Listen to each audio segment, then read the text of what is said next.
Andrew Solinger.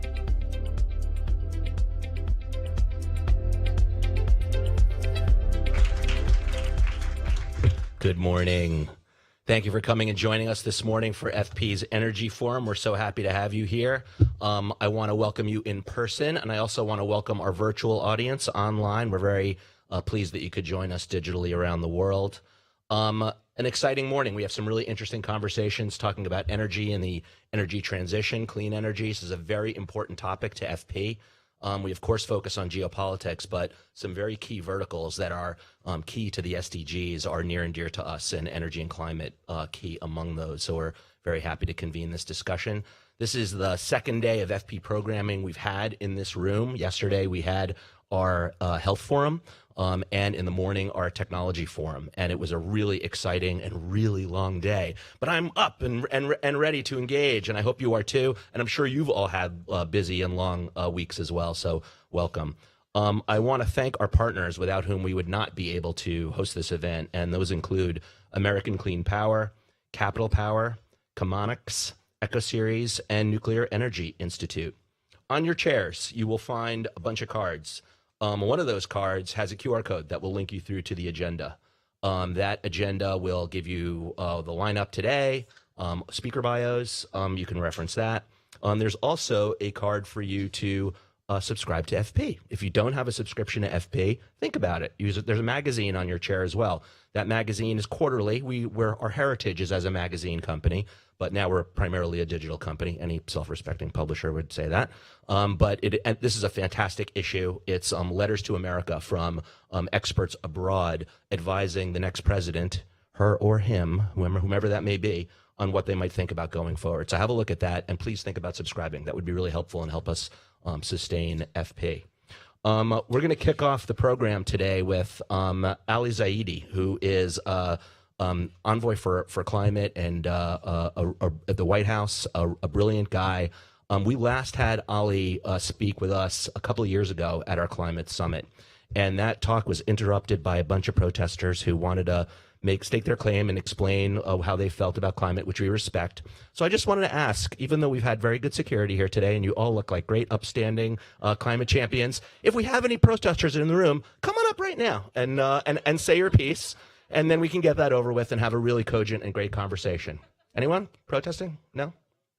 Good. All right, let's get on with our program.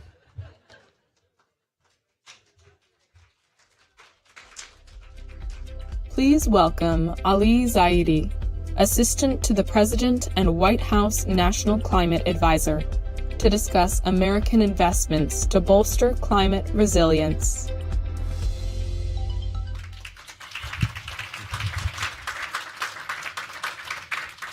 So it looks like we're good, Ali. We're all clear. Well, since I'm on the topic, this wasn't the planned discussion, but you've had taken a lot of protest heat during your term. Just some reflections on that. How has that made you feel to be a target when you're trying as best you can to invoke clean policies and have had some great successes? Yeah, look, different folks have different theories of change. And I'm not going to come up here and scorecard the various theories of change. What I know is there's a lot of energy all across the country to engage on climate and to engage in the democratic process, and both of those things are good. So I welcome that. When it comes with bilateral dialogue, I appreciate it. I think there's room for disagreement on the policy path forward. The way we approach energy transition, we should give folks the space to have that conversation, whether it's people who want to move faster or slower or see the path as linear or nonlinear.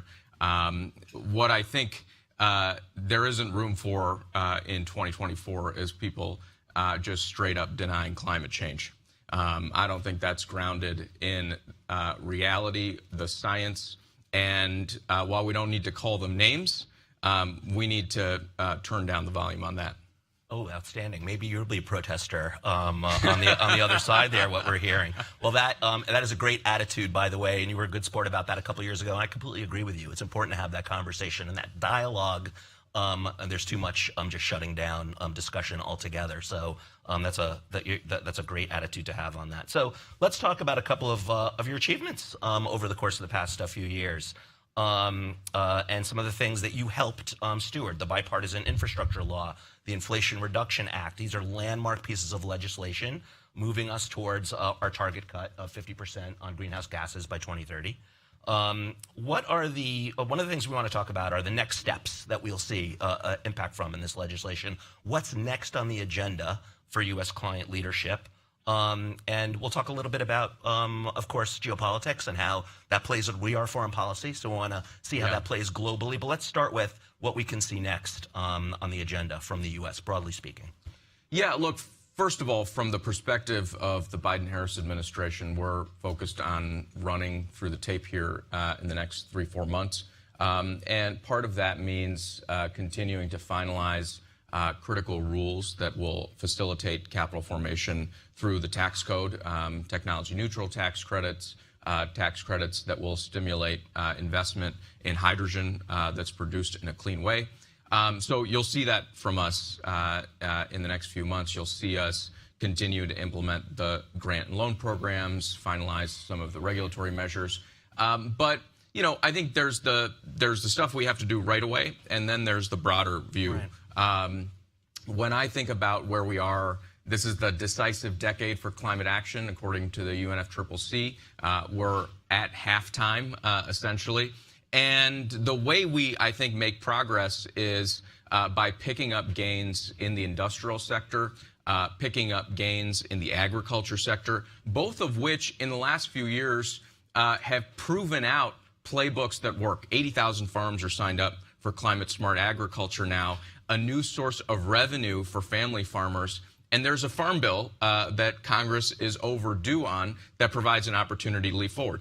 In the industrial sector, we went from too hard to decarbonize to actually companies putting investment into clean steel, clean cement, clean aluminum, asphalt, flat glass, the big, heavy producers of emissions. And there's work in Congress underway on that. Hard to abate was barely a term 5 years ago. Yeah, and yes, we've had Secretary Vilsack on this stage, and we'll have a food forum later this afternoon talking about some of those smart agriculture initiatives. So I think that's a great place to play. Let's talk a little more about communities in the U.S. just for a minute before we go global. How can we help some of those local economic zones that are very reliant on fossil fuels, economic production of? This is a big issue politically. How can we help them achieve this type of a goal moving forward with us so that they feel that they're coming along on the green transition and not just losing their jobs and their economic benefit? What can we do to enfranchise them?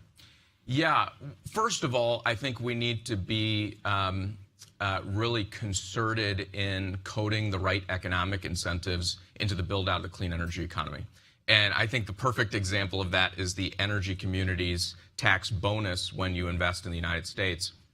That literally gives you 10% more tax credit if you're going to places that have seen job loss as a result of the energy transition. Or the 48C tax credit, which is focusing on de-risking CapEx into manufacturing in places that have seen job loss because of fossil loss. So that's thing number one, is how do we get the incentives right? And I think we have in large part done that.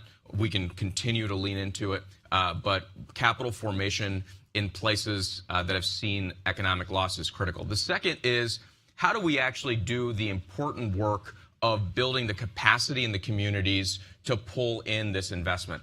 That's why we launched at the beginning of this administration a thing called the Energy Communities Interagency Working Group. I co-chair it. The NEC director co-chairs it. The Secretary of Energy does. And we've been able to bring tens of billions of dollars into these communities and re-leverage assets people thought were going to get left behind. So the interconnection that sits behind a coal plant that maybe retired a few years ago, using that as the plug-in point for clean energy. Re-leveraging refineries that maybe were not seen as viable anymore, as part of the advanced biofuels or hydrogen economy. So I think that's the second piece that's critical. The third is we've got to be in constant conversation. And, one of the things we've learned in the dialogue and engagement is the importance of the federal government to lean in to make sure that community benefit agreements and union density actually rise in the clean energy sector to match and frankly exceed what was there in legacy industries. And I'm proud to report we're at 2x union density in the clean energy sector relative to the private sector. I think that's because we listened and then we leaned in. 2x union density more in clean energy, in clean energy than the rest of the private sector. Great, got it. Excellent. Let's go global and talk a little bit about U.S. leadership in the climate stage. Sort of reestablished over the course of the past few years. Absolutely reestablished. Tell us a little bit about the role that international collaboration plays in this climate fight. We talked a lot yesterday at our health forum about how there are no borders when it comes to pandemics. There are not a lot of borders when it comes to climate either. So the first is this impacts piece. I think we have launched a really successful initiative in the form of Prepare. This is an effort to bring early warning systems, investment into resilience and adaptation, the tools of the private sector into the fight to adapt to climate change. And that's on all of us because the implications spill over in a bunch of different ways, including geopolitical destabilization, migration, food insecurity, and the echoes of that are felt across borders. We've got to be global in responding to that. The second is making sure that we're working together on the industrial capacity to fuel the energy transition. When the president got folks together in Wilmington, Delaware, for a historic quad, and I think this was either before or after he visited his high school with the three leaders. One of the things they talked about was building supply chains in batteries and nuclear and in solar in all of these countries. We have experienced what it's like to have concentrated and brittle supply chains slowing us down. Chips is a great example of that when our factories idled here in the United States. We can't afford to idle because we didn't have the supply chains or the critical minerals to fuel the transition. So that's a global challenge and a global opportunity. And then I think the third piece is policy innovation needs to happen globally and scale globally. And methane's a great example where the U.S. came in, led strongly at home, and as a result, today we have 155 countries that have joined the global methane pledge, and China has committed to including methane in their next nationally determined contribution. That's progress built on U.S. leadership, and I think that's a critical model. I'm glad you brought up China. So it has been said that there's a push and pull in the White House. One camp are those who think climate is paramount and the most important thing we should do, more so than competition with China. And then there's another camp that believes competition with China is more important and trumps climate. Who's winning that argument? I think you can have both, and I say this not as a cop-out, but I think as embracing the practical reality that you have a global challenge that requires global cooperation, and you have one of the world's largest emitters, one of the world's largest producers of this technology, and they've got to deploy it in a way that actually bends the curve on their emissions. They got to peak as quickly as possible, and they've got to, I think, put their resources behind this shift and this transition.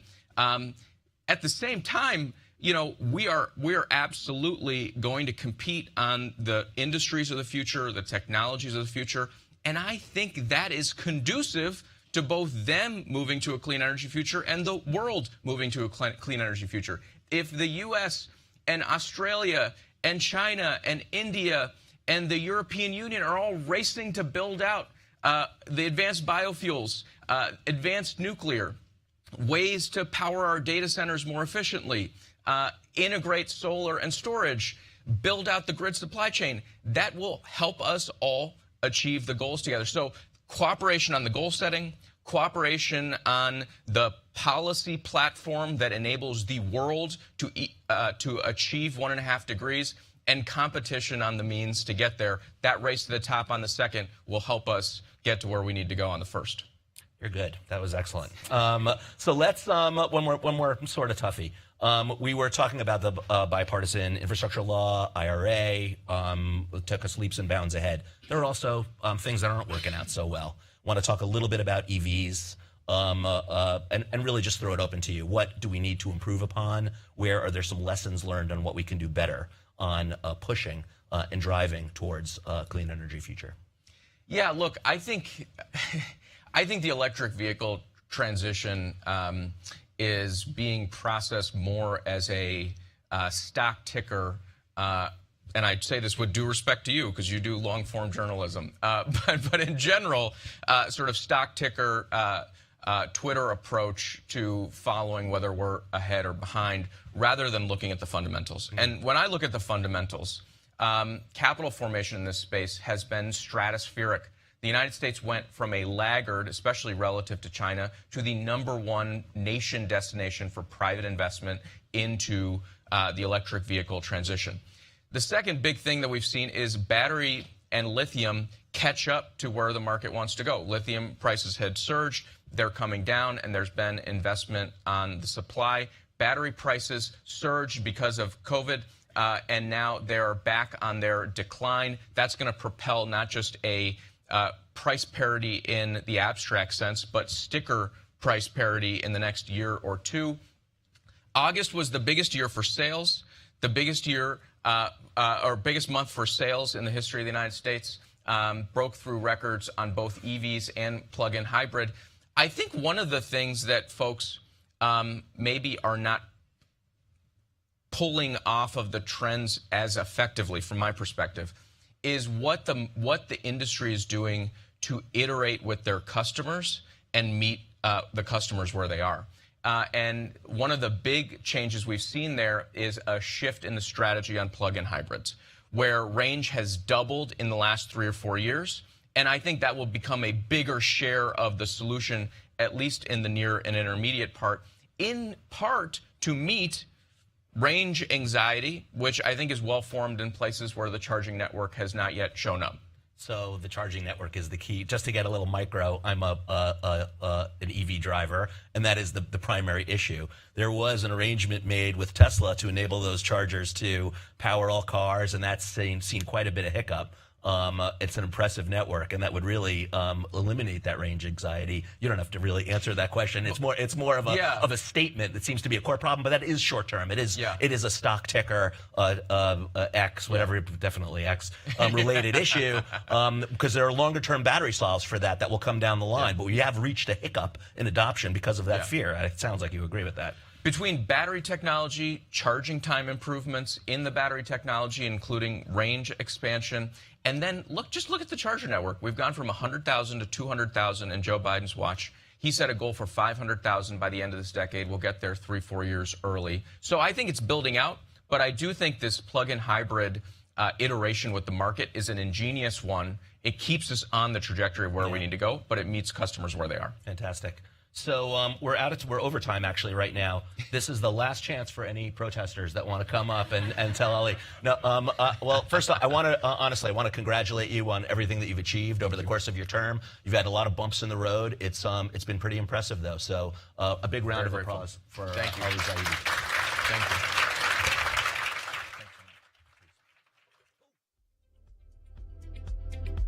Please welcome Avik Dey, CEO of Capital Power Corporation, Jake Levine, Special Assistant to the President and Senior Director for Climate and Energy with the National Security Council, Michelle Patron, Senior Director of Sustainability Policy at Microsoft, and Foreign Policy's Allison Carlson for a discussion on reaching net zero emissions.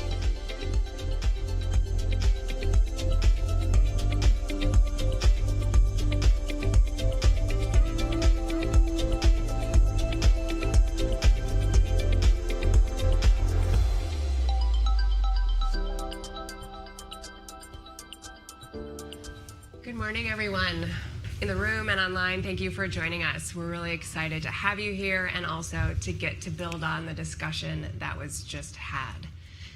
It's pretty clear based on, IEA's stock take and what we're seeing in the energy landscape right now that we absolutely need to accelerate the transition to clean energy in order to come close to meeting our sustainability goals and the goals for meeting net zero by mid-century.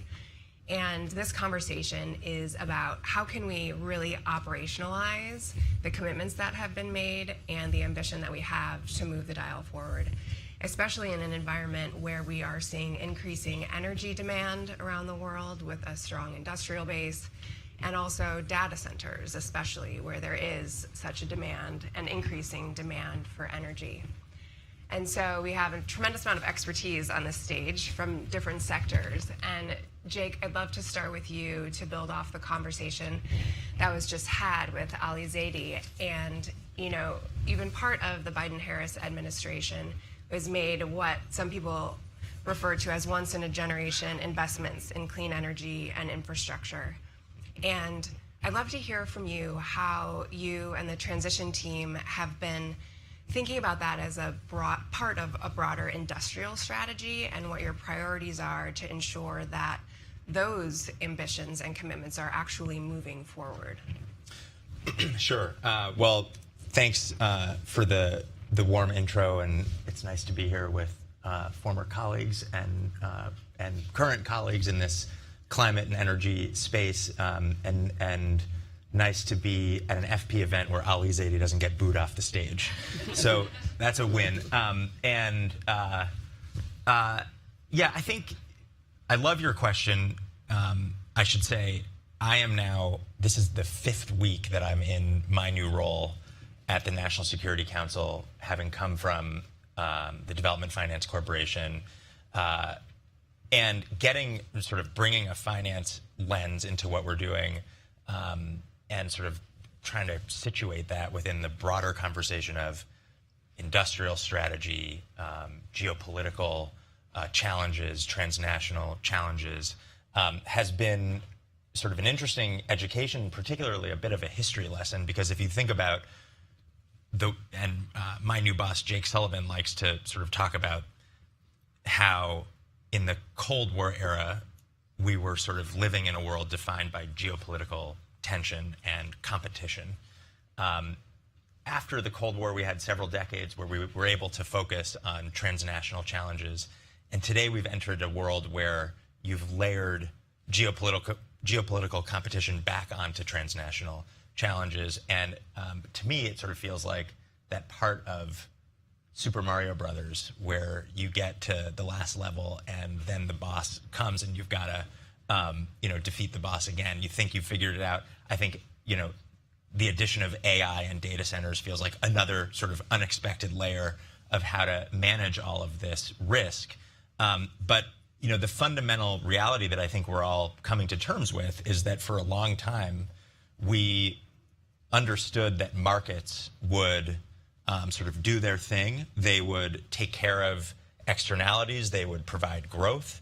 And I think we underestimated that as much as we could optimize for efficiency, we were maybe sacrificing or vulnerable in the area of resilience. We were sacrificing or vulnerable in the area of sustainability. And look no further than the COVID pandemic to understand how that played out in terms of basic supply chains for PPE, for healthcare equipment, for vaccines. Look no further than the current war in Ukraine to see how that played out for Europe and is playing out for Europe in terms of the weaponization of energy resources and what risks can arise when you are singularly dependent on one supply chain. And I think that the piece of Ali's talk that I want to bring into this answer, because it is relevant for how we think about the foreign policy of this administration and the approach overseas with our partners, is that as much as we want to accelerate the clean energy transition and as much as we're doing that, and you heard some of the record numbers in terms of manufacturing brought online, almost $900 billion of investments in manufacturing in America, 580 new facilities for clean energy development, 300,000 new jobs. As much as we accelerate that, you cannot accelerate that in a democratic system without bringing communities along.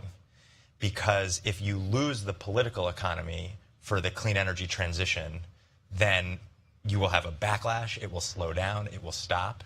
And I think we've seen sort of zigs and zags of that over the last 4 years.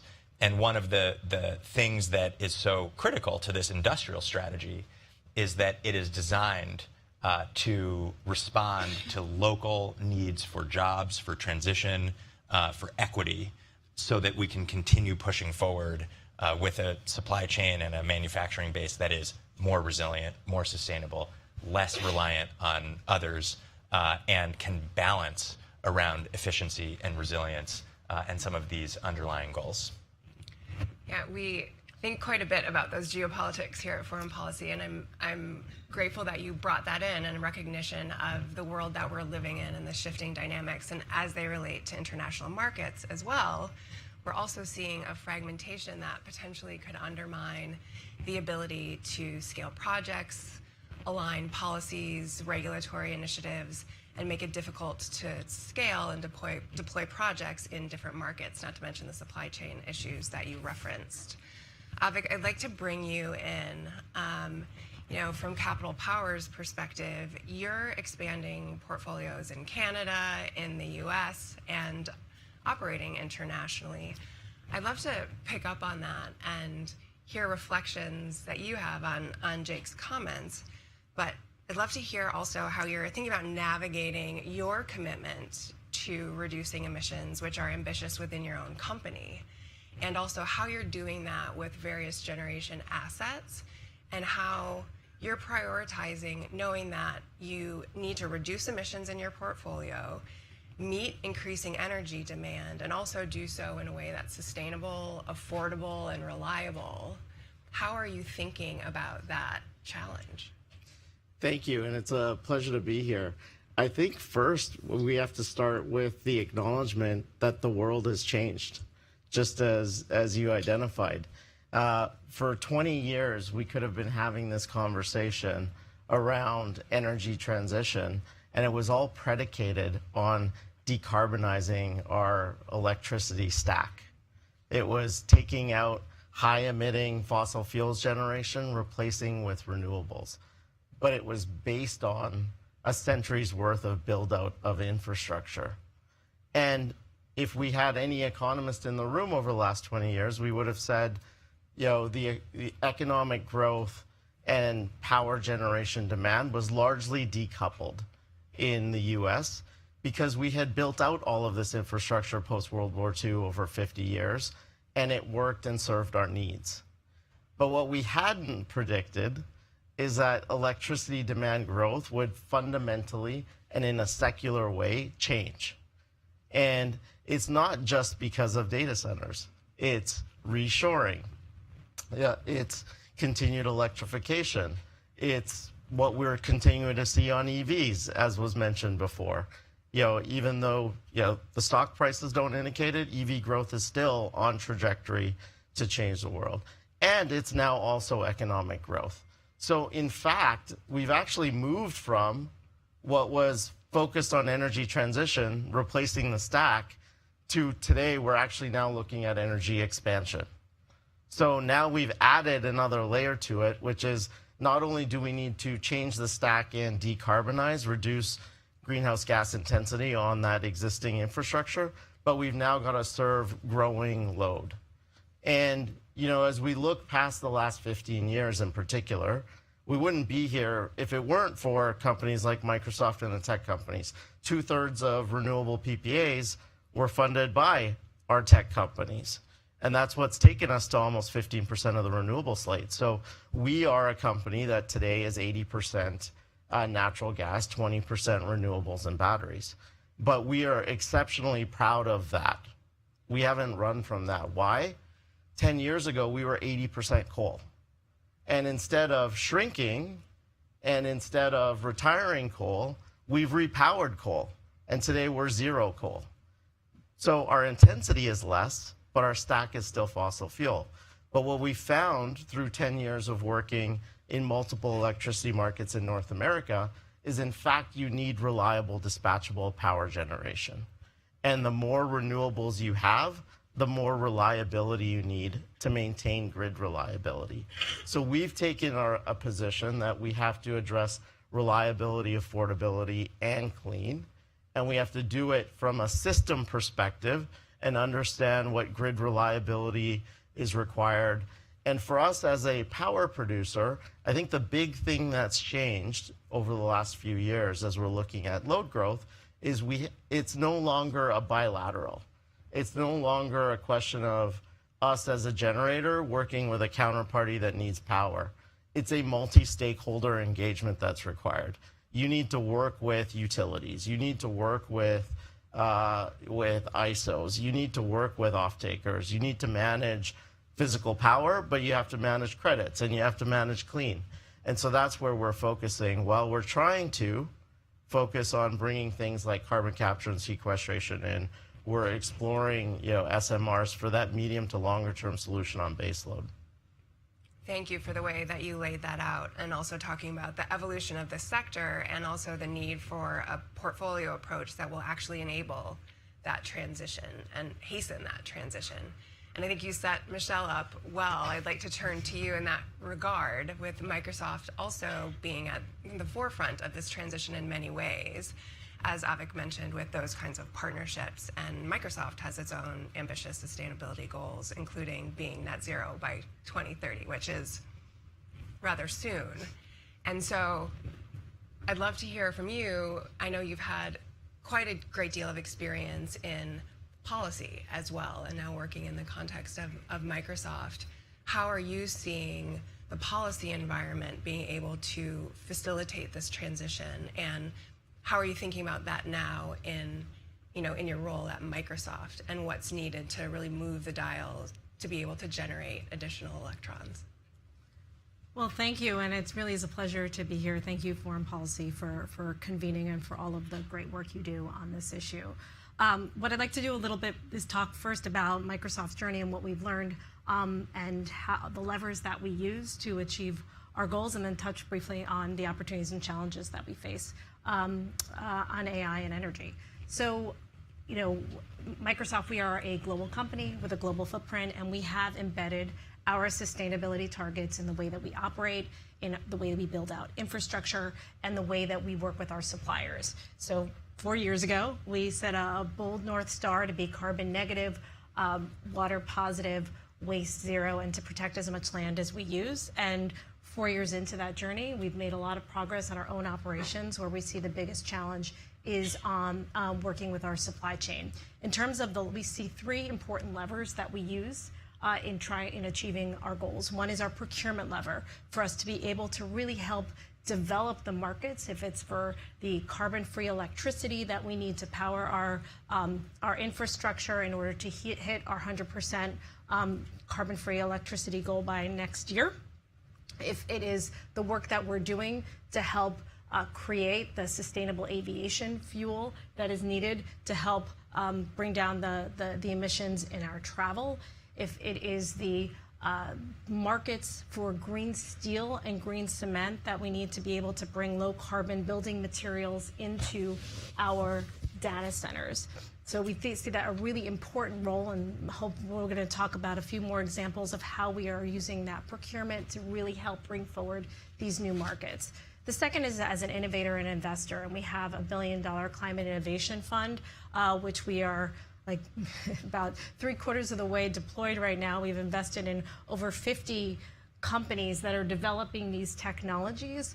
If it's the green steel, if it's direct air capture, long duration storage, grid enhancing technologies to be able to put more electrons on the existing grid that we have, to be able to help create the solutions that Microsoft and other companies can buy. And then the third lever is in policy. And policy has an important role to play in scaling these markets and in helping creating the infrastructure for us to be able to deliver, if it's the growing carbon-free electricity that we need, whether it's in transmission planning, in permitting reform, and helping to create the conditions to really bring forward this next generation of technologies. There's been a lot of talk about AI and energy this morning, as well as this entire week. And it's important to understand that when we talk about low demand, it's AI energy is happening at the same time that we are seeing so many other drivers of electricity demand. If it's electrification, if it's industrial heat, if it's reshoring of manufacturing, and we all need to work together to be able to address it. We know that energy demand from data centers and AI is growing, but it's important to put it in context, right?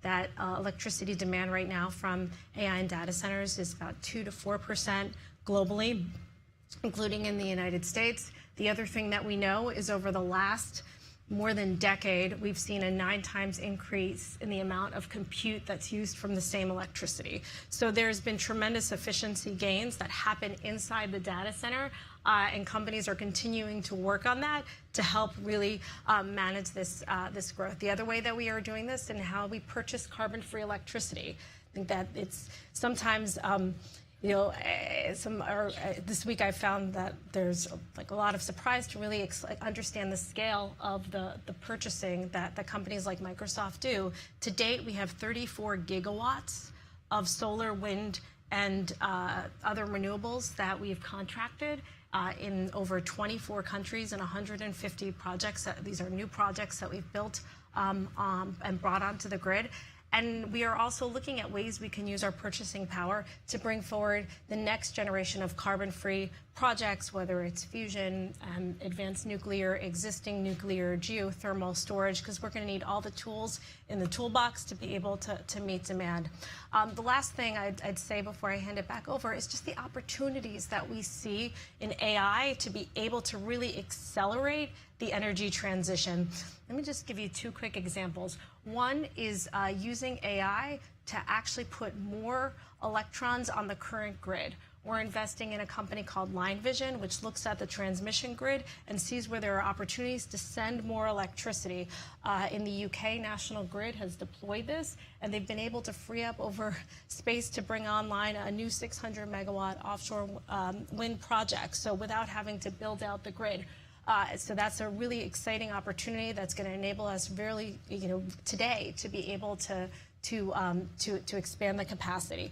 The second is the ability to make breakthroughs in scientific discovery. Earlier this year, Microsoft partnered with one of the Department of Energy labs, the Pacific National Northwest, to be able to use generative AI and high-performing computers to help find a new solution, a new battery materials that will reduce lithium by 70%. We looked at 32 million potential combinations and whittled it down to just a dozen. What would have taken years in a lab took 80 hours. So the promise that this has to be able to help us use our existing infrastructure more efficiently, to be able to create new solutions, to be able to really speed up this transition is really exciting, and we need to balance both in order to be able to achieve our goals. Great. And that efficiency in production and ability to expand that renewable capacity or zero emission capacity, low emission capacity is incredibly important, especially as demand is obviously going to absorb quite a bit of that lower emission energy, and the need to expand that capacity is real, but also requiring the portfolio approach of other sources as well in order to meet that growing demand curve. And Jake, I'd like to turn to you when you're thinking about this portfolio approach and, with the energy transition team, how are you thinking about that as it relates to the need for natural gas, the need for lower emission sources as we're building out that renewable capacity, and especially as it relates to baseload, right? And we aren't quite there yet with utility scale storage, at the level that's needed in any case. And so how are you thinking about that portfolio approach and how we can prioritize that to really facilitate the transition, and how to square that circle in terms of our ambition? Well, I think, we think about it over a time horizon, but there are things that I'm worried about, candidly. I think, even as Michelle sort of rightly pointed out, some of the gains and the opportunities that this new technology and capability can provide, and these are super exciting and in many ways, could sort of help address the fundamental issue that we're talking about, which is a massively daunting task in terms of increased demand for electricity consumption. I met anecdotally earlier Fusion.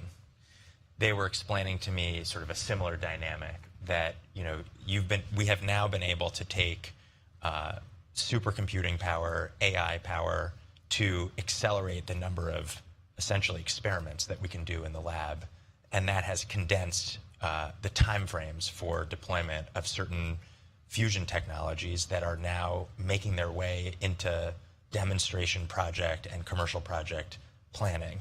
And that is potentially a game changer. But I worry at the same time that as that comes online, we don't yet have enough information about what the future demand curve will look like as a result of AI data centers to really be able to understand how we need to be planning. And I think the industry should be concerned about what is happening in the discussion at the state level, where you have legislatures and regulators who are seeking to put a pause on this type of growth, who are looking for time to understand that.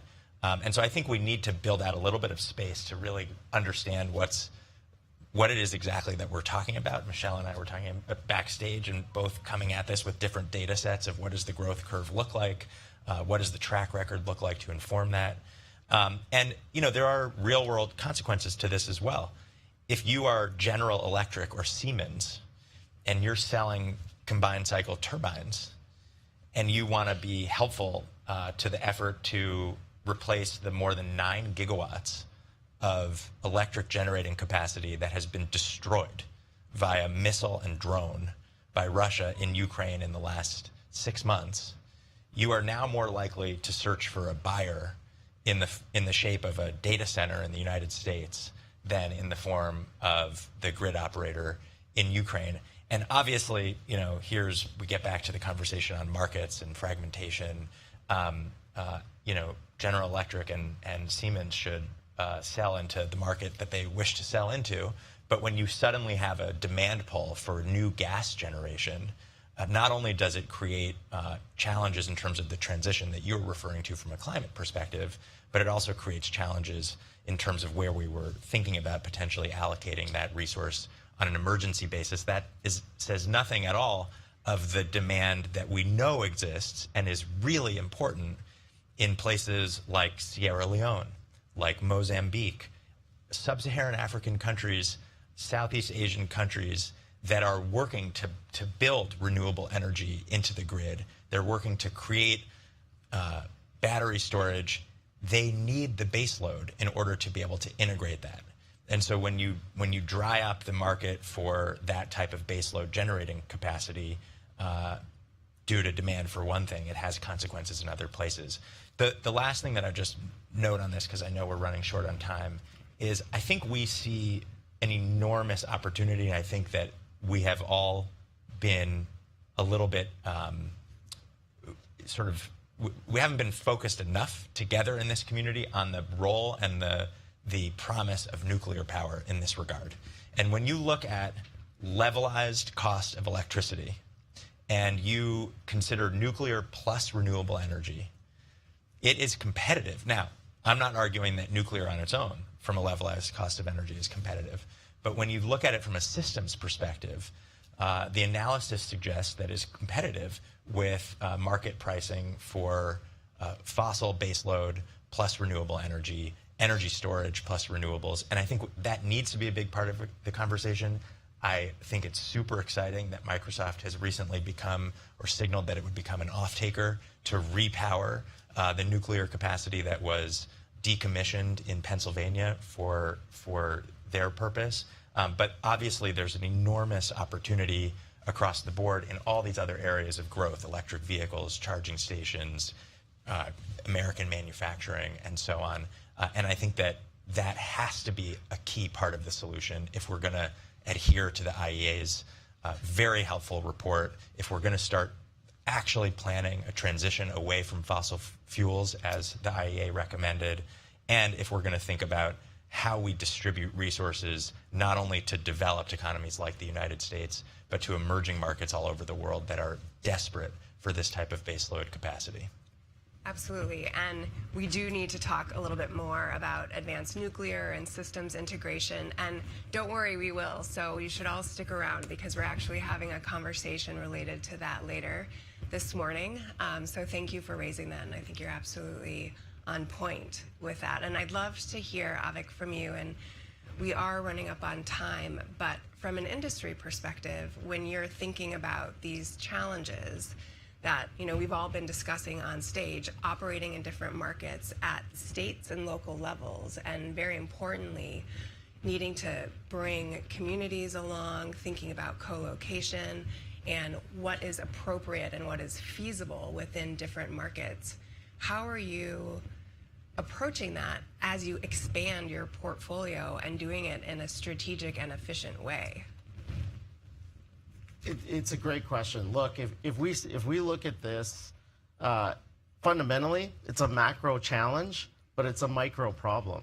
The macro challenge is climate. The micro problem is reliability and affordability, which means at a local level, we need to figure out, most of us in this room, if any of us look at our utility bill, 2/3 of that cost is not generation, it's rate base. It's all of the infrastructure costs required to get power to our homes and to our businesses. And so the micro problem is, how do we increase reliability of the grids, and how do we decrease or increase affordability but lower cost? And so things like the Microsoft transaction, which is working in partnership, not just with a bilateral off-taker, it's finding those solutions. So where we're focused as a company, because we operate in multiple jurisdictions, is how do you meet the needs? And I agree, Michelle, it's not a data center issue. It's a load growth issue overall. So 1,000 megawatts. So everyone talks about the 1,000 megawatt data center, but it could be an agriculture, a fertilizer plant. It could be an industrial plant. That 1,000 megawatt power center is the equivalent of providing enough electricity for 500,000 to 1 million homes. It's huge demand. And so what we're doing is saying, okay, how do we provide 500, 700 megawatts today through reliable power without compromising reliability, but also meet the needs of the grid over time, and helping in the overall planning for building new reliable capacity over time. And then bringing in products to increase clean electricity into it. So where can you marry that with renewable projects that do have interconnects? How do you marry that with carbon offsets, whether it's voluntary and compliance? And what we're really focusing on is at a local level, trying to build bundled solutions. I think gone are the days you can be a renewable player and not care about reliability and affordability. I think gone are days you can be a utility or a thermal provider like us and not care about clean and not care about working with stakeholders. So it has to be all of the above. And maybe one last final point, Article 6, Article 6, Article 6, right? We need carbon taxonomy because we need to put a price on carbon so we can scale and build real infrastructure. Way to bring us home. Thank you for that. And for all of your expertise and your work on these issues. We really appreciate it.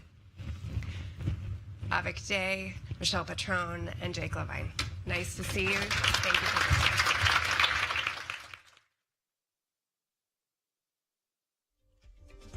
listening. Next, please welcome Bill Nye, television presenter and CEO of the Planetary Society, for a conversation with Foreign Policy's Andrew Solinger on STEM, space, and sustainability.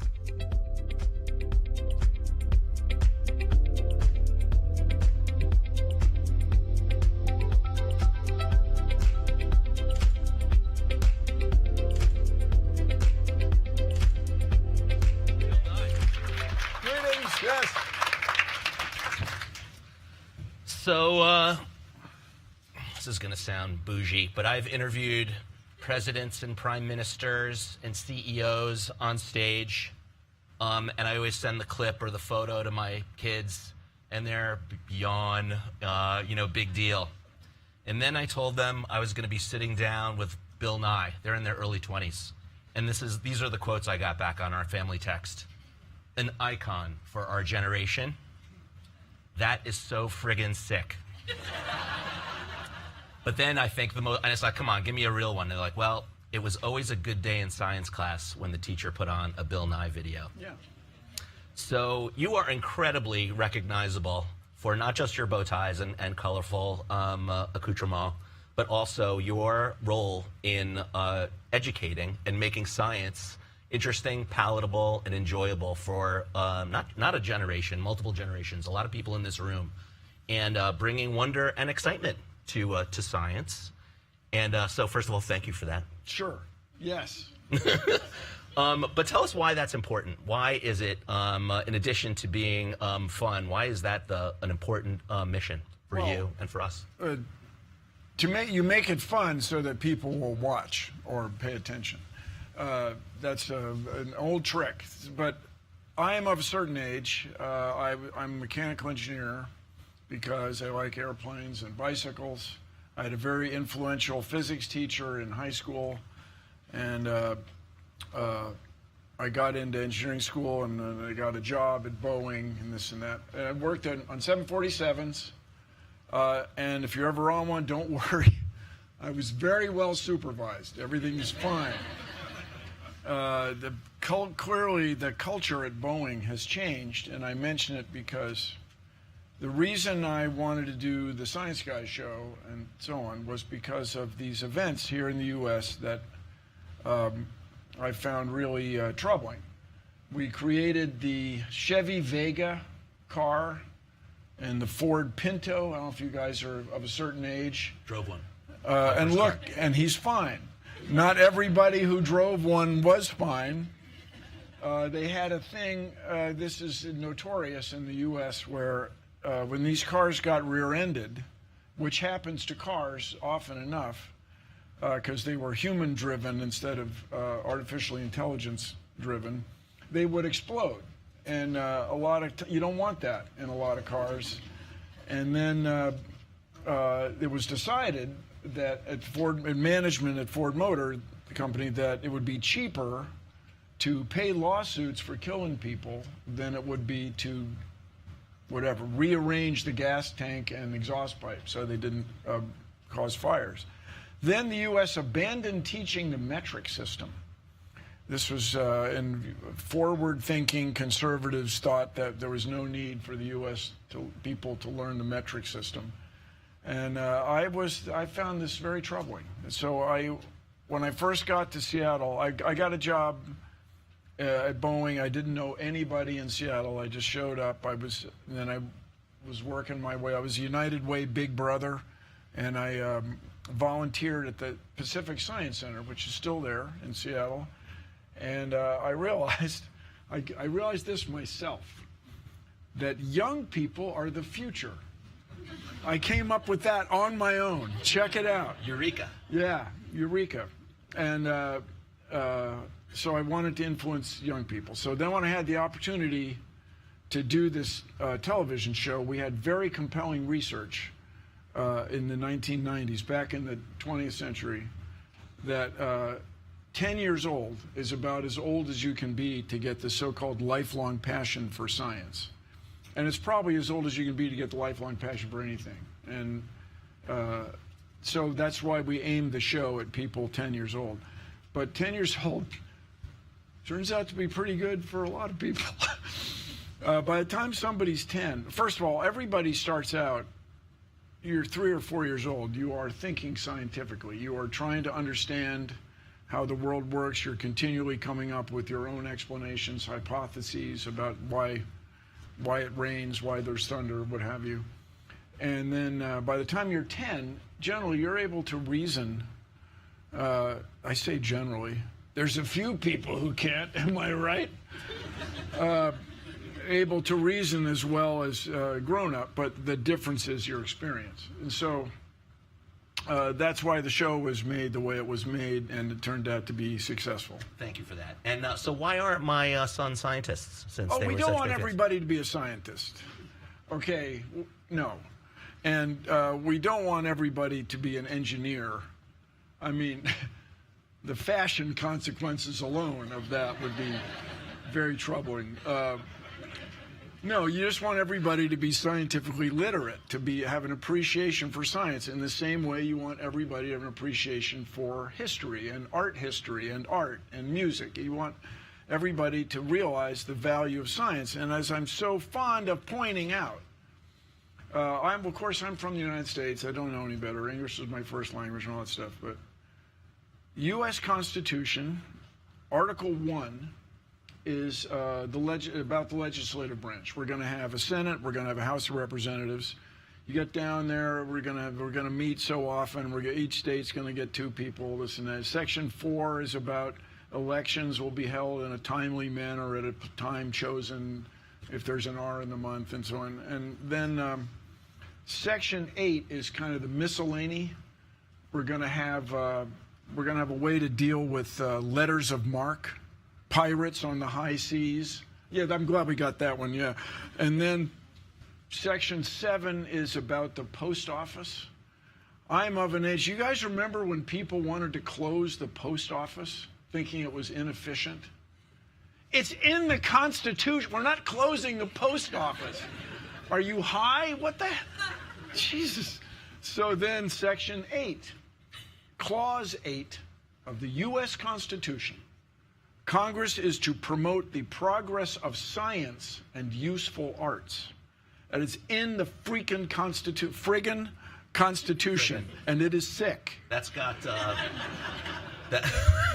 No, I'm just quoting your that's people. My son. That's got Ben Franklin's fingerprints all over it, right after the post office mandate. And this town is lousy with lightning rods, let me tell you, everywhere you look. So even though the word scientist had not been coined yet, the word science is in the Constitution. As the CEO of a nonprofit advancing space science and exploration so that citizens of Earth will know the cosmos and our place within it, I have been in many congressional offices, senatorial offices, where the senator, the member of Congress, and the staff is unfamiliar with Article 1, Section 8, Clause 8.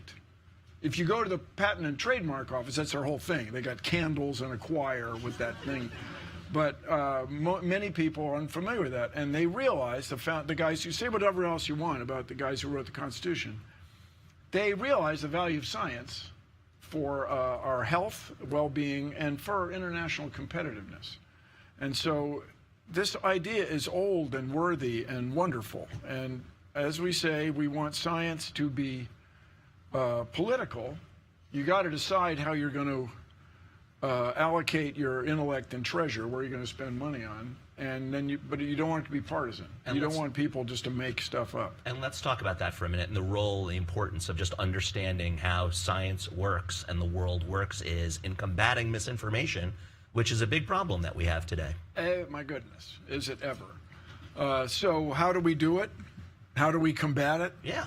Well, guys, get it done. No, it's very difficult. So a couple things. If we could just get one thing across in every class, in every curriculum, every grade level, everywhere, it would be what's nowadays called critical thinking. When I was in school, it might have been called logical reasoning or something like that. But the idea, critical thinking is a fine phrase. It just means, we want it to mean the habit of mind of evaluating evidence. It doesn't mean you question everything to the point where you just have what my family would call the whimmy-diddles, where you can't get anything done. But you do want to be able, when I have met people in both red states and blue states who have either asked me, as we say in middle school, to my face, or have asked somebody to ask me, does Bill think the world is flat? These are people that went to high school in the United States, think the world might be flat. dude. NASA, there's a T-shirt you can get that it's a picture of Earth with the NASA logo. It's round, we checked, is pretty nice. But just that anybody would think that is really troubling. And then you were talking earlier in the, I guess the green room, which was kind of a pale white. It's figured out. I guess white is pale, buff. We were talking about COVID and vaccines. You guys, vaccines are 200 years old, at least. Formal vaccines are 200 years old, at least. Wow. I went to elementary school with a guy who had polio. Peoples, you do not want polio. You just do not, come on. So anyway, back to you. Let's go back to the. Thank you for that. Let's go back to your new gig on the planet. Why is thinking about climate from space important and relevant? Yeah. So what's extraordinary, everybody? Is, when I was a kid, we were all fascinated with the Cold War, and we were fascinated with the idea that you could have a camera on a spacecraft. Then the mythic thing was to photograph pigeons in Red Square in Moscow. Turns out, yeah, you can do that because people can build cameras that are of such extraordinary optical quality, and it have found ways to compensate for the speed of these vehicles, these spacecraft. And now we have these instruments that can measure the depth of the ocean to within a centimeter.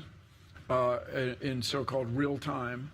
You can measure now populations of plankton in the open ocean by evaluating the pigments, the light that reflects off the pigments, the color of these plankton.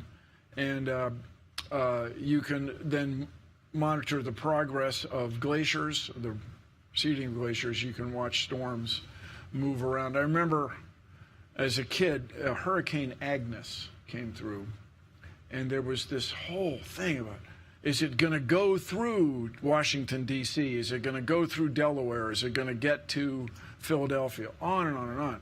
And now everybody in the developed world has heard the expression, the spaghetti plot, the path of the hurricane by different computer models. We've got one right now, and in fact, it has impacted us here in New York. We have one of our partners was meant to come to this afternoon's food forum, and 2 days ago, they're based in Tampa. It's Mosaic. It's a fertilizer company, and 2 days ago, we're out. You know, the airport's going to close. We have to stay here with our operations, and that hurricane is indeed heading a little bit further west, but you're quite right. We can track that very clearly right now. When I was a kid, if it was within plus or minus 50 nautical miles, it was so, woo, wow. Now, you guys, we start complaining if it's off 10 minutes. You know, it's just amazing. You can't, I mean, people can't tell which side of the street they're standing on without looking at their phones. And that's because of the extraordinary accuracy. So we think of outer space as a long way away. Yeah. But when you're in so-called low Earth or medium Earth orbit, the instruments that we've developed enable us to monitor Earth's environment with extraordinary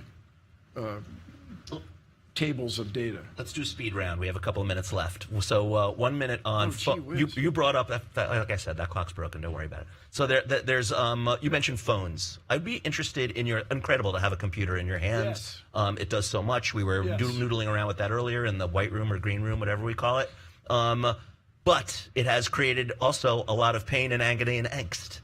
And I'd like to young people. Yeah, among the young people. I'd like to know your view on that. You know, should those phones be stripped of the youth? We're starting to see some controls coming in on social media, which are unenforceable, in my opinion. Yes, well, you seem to have answered the question, but I just take heart that Socrates complained about the youth of today, and they're disrespectful and so on. And then you hear these mythic stories of when paperback novels were introduced. The world was going to end because these kids are going to be reading novels all day.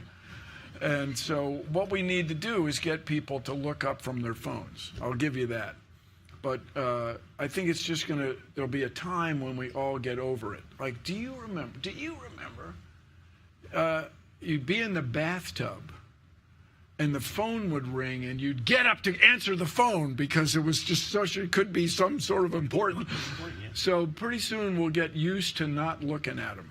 That's my prediction. Okay. But as far as young people goes, I can get where, in the same way you tell a kid, you got to turn out the light and go to sleep. You'll be shocked to learn, they wanted me to stop playing chess. I was playing chess at 8 at night. You got to stop. You got to. Yes. No, it wasn't last week. Yeah, it was some time ago. And so I claim it's analogous. But to your point, the phones have so much information and are so valuable to one's everyday, conducting one's business every day, that maybe it is the scale of the thing that we need to address. Right. But I've made jokes about how you can turn the phone off. What? Yes, yes. And the world's still spinning. I had no idea. Yeah. Let's talk about to finish off, let's talk about the world still spinning. You have a great message to remind us of that the Earth will be here long after we are gone. That is a true fact, not a false fact. You guys, this whole idea we got to save the Earth, which is quite reasonable, but you have to save the Earth for me, for us. Earth's going to be here. The rats are going to be running the show. Insects will come back after we're gone. So what we want to do is preserve the world for humankind. And my message is, it's big picture, but I stand by it. We as humans are now in charge of the planet. When I was a kid, you would think of nature as separate. You'd go camping. When I first moved out to the Pacific Northwest, it was cool to go climbing, mountaineering. You'd think of that as separate from you. But now, because there's so many of us using so much energy, that we have to think of it as we're in charge of the Earth. The same way if you've ever owned a house, or if you've lived in an apartment, you have to maintain it. You have to control the heat, the air conditioning, the water. You don't leave the water running. You don't waste hot water. You don't want to run. And so we have to think of the Earth in that big picture way. And you made a hilarious comedy, ironic joke about how we all worked together during COVID, which we didn't, just, some disclosure. But there'll be a couple times when we're really going to have to do that and work together. And there'll be another pandemic, I presume. There'll be these wars that are going on might engage more and more of us. But the other thing, are you down with Apophis? You hip to Apophis? Hip us to Apophis. Yeah, so everybody's going to be talking about it. Oh, my goodness. No kidding, Friday the 13th, Friday the 13th, 2029, an asteroid, which we're calling Apophis, will come between us and the geosynchronous, the Sirius XM satellites. And it will remind us, by the way, Apophis, by one translation, is the god of anxiety. I think that's cool. Anyway, it's going to come whizzing by, except it's in space. There's no sound. It's everybody's going to be talking about it. And so we at the Planetary Society are hopeful that we can organize what we're calling a dress rehearsal for deflecting an asteroid. And this is a real problem, that there's no way to do it without engaging everybody in the world. And you get into a thing, people were talking about nuclear power before we came out here. A recent test was, people had presumed, okay, first of all, when you go, you don't want the asteroid to hit Earth, because that would be catastrophic. It would be, on a Windows machine, it's Control-Alt-Delete for humankind. On Apple, I guess it's wipe. Yeah, anyway, that would be bad. And you don't, in general, it was believed you don't want to send Bruce Willis to blow it up, because you don't know, right now, it's not clear if it's a solid object or what people call a rubble pile, these small objects held together very loosely by their very gentle mutual gravity. And so you'd end up with buckshot instead of a bullet kind of problem. But just recently, it was realized that you might be able to zap this thing with X-rays, which you'd get from a nuclear weapon. So if somebody wants to send a nuclear explosive into outer space on a rocket, you're going to have to take a meeting. Like, take our word for it. We're shooting nuclear. It's for the asteroid. Yeah, sure. Stuff could easily go wrong. Sounds like the next season of Three Body Problem. So, you guys, the three-body problem, I'm all for it. A satellite, if you have the Earth, the Moon, and a satellite, that's the three-body problem. Yeah. Okay? It doesn't mean there's a TV series. So to bring it on home, Apophis, we've learned a new term to be worried about. I worship the god of Apophis, and I didn't even know it. So something to worry about. But it is important that we treat our home like our home. Yes, and maintain it. And so before we go, about nuclear power. I don't know if you guys, I visited a nuclear power plant. It's fabulous. It's cool. We have 430 or so commercial around the world. I claim if somebody had a long-term plan, 5, 6, 10 years, to get a Confederate in the nuclear power plant, that person could smuggle out some material. And it's manageable, 400 of them. But when there are 40,000 of them, just keep that in mind. Just like security is a real issue with that. Seems like a panacea thing. Thank you all. Thank you. Bill Nye. Yeah. Cool. Thank you. Bill.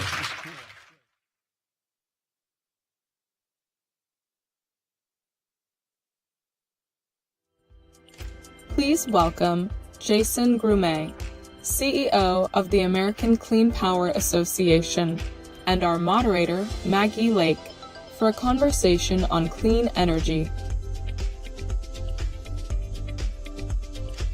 Hi, everyone. I don't know how it's possible that I now am thinking about insects running the world and an asteroid hurtling toward us, and somehow I feel uplifted and hopeful. That is the power. That is the power of Bill Nye, and we're going to try to lean into that positivity as well. So great to be here with you. And we're going to get a little bit back to the practical in the here and now. But we just heard Bill and Andrew talking about the hurricane, and I thought it would be worth bringing that up since we're talking about power and the transition to power and the necessity and sort of feeling the immediate impact of climate. We do have that very serious hurricane hurtling toward Tallahassee, the bullseye. I know that because I have family there. And so, Jason, when you see that, what do we need to understand? What goes through your mind as somebody who's trying to help your organization, your members, and the rest of us kind of make this transition? Well, thank you, Maggie. Obviously, awesome to be here with FP. I've had the chance to follow Bill before and just always learn something, so I'm going to put down the phone. We think we have 25 years to change the fundamentals of the U.S. economy. It sounds like we might have 4. But either way, the hurricane is an access point to so many different facets of what we're trying to do, and I won't name all of them. But first and foremost, we got to obviously be very concerned that hundreds of thousands or millions of people's lives are in jeopardy. And not just because of the terrible winds and the storm surge, but this hurricane is likely to knock out power for millions of people. That has happened a couple times recently. And in addition to the economic harm and the discomfort, people have actually died in regions of the country for lack of power. While other regions of the country, right next door, have had more power than they need. And we as a nation in the 21st century do not have the capacity to move electric power from one region to another, because we thought that we needed these local power companies, and so we built a regulatory system around them. We have kind of a balkanized set of like 10 different power regions.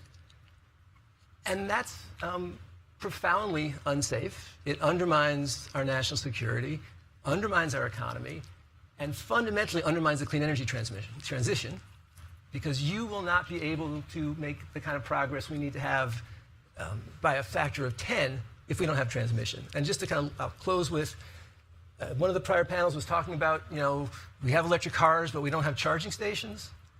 It is as idiotic to think that you can achieve a clean power future without transmission as it is to imagine you can have a successful EV transition without recharging. Last point, wonderful news. One of the most important bipartisan pieces of legislation has moved through the Senate Energy Committee, sponsored by Barrasso and Manchin, a 15-4 vote, which is almost unheard of these days. It is the most important thing that we can do as a country to actually move forward with the clean energy transition. So we are very focused on that over the next several weeks. So that's great to know, because I think so much of the conversation has been on the Inflation Reduction Act and the prioritization of clean energy in that. But we've got to continue, right? So when you're looking at that, what is the most important thing practically that needs to be done in order to continue to make forward progress? So the answer is transmission, but just to provide a little more context. Transmission, give us a little bit, you don't have to explain transmission, but why is that so important in this conversation for you? So one of the awesome things about wind and solar and battery storage is it lands in very rural parts of the nation. You're not putting a lot of, wind farms here in downtown Manhattan.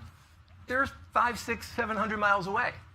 And you have to bring the power to the people, to steal a thought from the 1960s. And you can't do that without transmission, right? So we have lots and lots of little transmission lines around cities. We don't have the capacity to move power from where it is the cheapest and most reliable to produce to where people need it. The awesomeness of the Inflation Reduction Act is it finally gave the country a theory of clean power and climate change that we could all embrace, which was not punishing fossil fuels, but rewarding the transition to clean fuels through innovation and investment. Working remarkably well. We built 10 times as much clean power in the last 2 years than we had in any prior year. 78% of all of the power added to the United States of America's grid last year was renewable power, moving faster than ever before, and not nearly fast enough to have a meaningful impact on climate change. Right? We've got to at least triple the speed of deployment if we're going to keep up, let alone bend the curve. And so it's all about speed and scale. It's about making democracy and bureaucracy more efficient. We have the technology, we have the capital. We do not yet have the governance to keep up. Do we have a consensus around how best to execute this? You said there's pending legislation. From a viewer standpoint, it seems like there is still a lot of political divide. Certainly a lot we hearing as we entering an election. It's sort of been really partisan. I don't know if it's broken down exactly on political party lines the way we think of it, but we hear a lot of it, we see a lot of it on social media. Is that noise what's happening actually on the ground? Do we have consensus and agreement around how to move forward on that critical part? Far more than may meet the eye. So again, the bones of the Inflation Reduction Act were very collaborative. It really came out of a bipartisan bill that Senators Manchin and Murkowski had done to push forward technology. The execution, 80% of the benefits are landing in congressional districts currently led by Republicans. The problem is that the process in which it was adopted was the most partisan, we won, you lost, not even going to talk to you about it bill. And so there's now a lot of just lasting kind of vestigial anger over the process. It's fading. It is fading because members of Congress are enjoying the jobs that are being brought to their districts. It's fading because the dynamics around climate change have become much more centrist. And so I think that there is, our concern is not that we're going to see the Inflation Reduction Act torn up under any future political scenario. Government could slow down its implementation. You could see, and this was a topic we will not be able to dive into, but the issues around supply chain and foreign countries in China is probably politically the most challenging question. Let's dive into that for 1 second. We're going to try to do this speed round wise, but what do you mean by that? I'm assuming that it is, we hear a lot of anti-China rhetoric on the political front. There are also very serious national security conversations about securing the supply chain, being so reliant on China for goods. So how does that present a challenge? That someone who works for FP would want to have a speed round on U.S.-China relationships and the global energy transition. Give us a hint of what we should dig into further. It's super hard, right? So 20 years ago, 83 members of the Senate passed the Permanent Normalization of Trade Relations with China, and it was going to open up their markets to us. It was going to improve and strengthen their democracy. It was going to improve civil rights. Has not worked. Abject failure. Okay, switch it, right? We handed them 20 years of renewable technology. They're very good at building out on our intellectual property. Significant parts, particularly the solar supply chain, are in China. It's going to be a challenge to bring that back to the U.S. We are finally fighting back, right? What these manufacturing incentives are doing in the Act is for the first time saying we're not willing to just roll over and lose control of this critical set of technologies. It's working. 172 new manufacturing facilities are being opened up in the U.S., so we're starting. But the bumper sticker, no U.S. tax dollars can go to China, we lose if that's the debate, right? Because there's just no way to pull all. They stole our intellectual property for 20 years. We kind of got to steal it back, which means you have to have relationships with Chinese companies. It's not just that they can build it cheaper and faster, they actually can build it better because we stopped for 20 years and they didn't. So figuring out in an honest way what that transition looks like, not easy. We have to do it. We are not comfortable as a nation being so reliant on any country, particularly when there's an adversary for critical aspects of our economy. So we have to do it with as much urgency as possible, but no more urgency than is possible, right? We could break our clean energy transition if we're not thoughtful about how we make that transition. Well, you did a wonderful job doing that speed round, and I think it's a really important thing to touch on. And by the way, this conversation has taken place elsewhere because it's the sort of economics of it that are difficult. And when we think about retail, when we think about anything, a lot of products were manufactured in China. So when you talk about having things made in the USA, there's a cost that comes to that. Are we willing to pay it? What's the politics around that as consumers and as legislators on a state level? That's real. So it does exist elsewhere, but very, very important point to bring up because it's kind of glazed over in the clean energy transition. And in our democracy, tariff policy has probably the least amount of public discourse and bipartisan negotiation and depth of analysis of any significant part of our policy fabric. And so it doesn't matter who the president is if we don't have actually a more coherent understanding of what tariffs are for and how they work. The goal is to penalize other countries. We need to make sure that actually the penalties are more for them than ourselves. And that's a place where President Biden, at least, and President Trump are quite aligned. You I think, gave some really hopeful thoughts about the progress that's been made, the fact that we have bipartisan agreement, that there is good legislation making its way through. What do we need to focus on in terms of keeping that momentum going? What should we all walk away from this conversation with as top of mind in order to actually, as Allison said earlier, make this operational now? So the reason we have a climate change debate and significant solutions is because the environmental community for 20 years was driving the country in that direction. The most important thing we could do is take the win. Right? Like, we actually have a process now that is speeding the development of clean power. While we actually see a lot of opposition to actually deploying the clean power that everybody in theory wants to enjoy. And this is kind of are we a community or not? Right? Like, if we're going to change the fundamental American economy, every part of our country is going to have to modernize.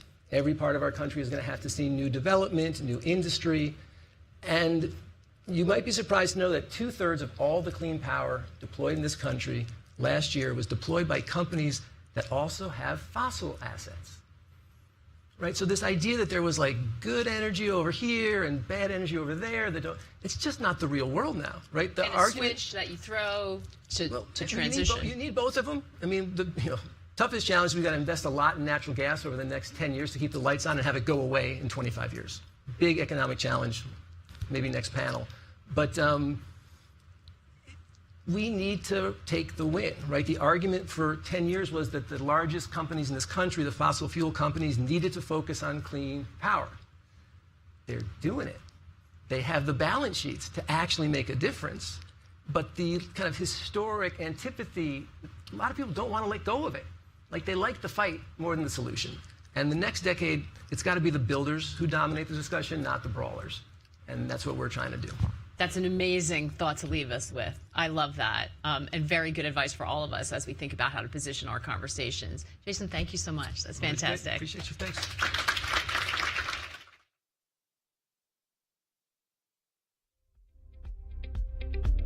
Please welcome Jeremy Baines, Chief Commercial Officer at EcoCeres, Haldane Dodd, Executive Director of the Air Transport Action Group, and Aaron Robinson, Vice President of Sustainable Aviation Fuel US at International Airlines Group, for a panel discussion on the future of sustainable aviation fuel.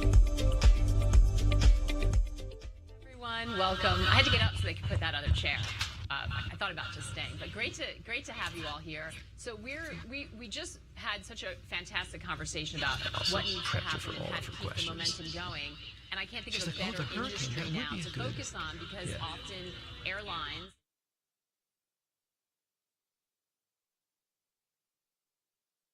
who comes here always has the conversation,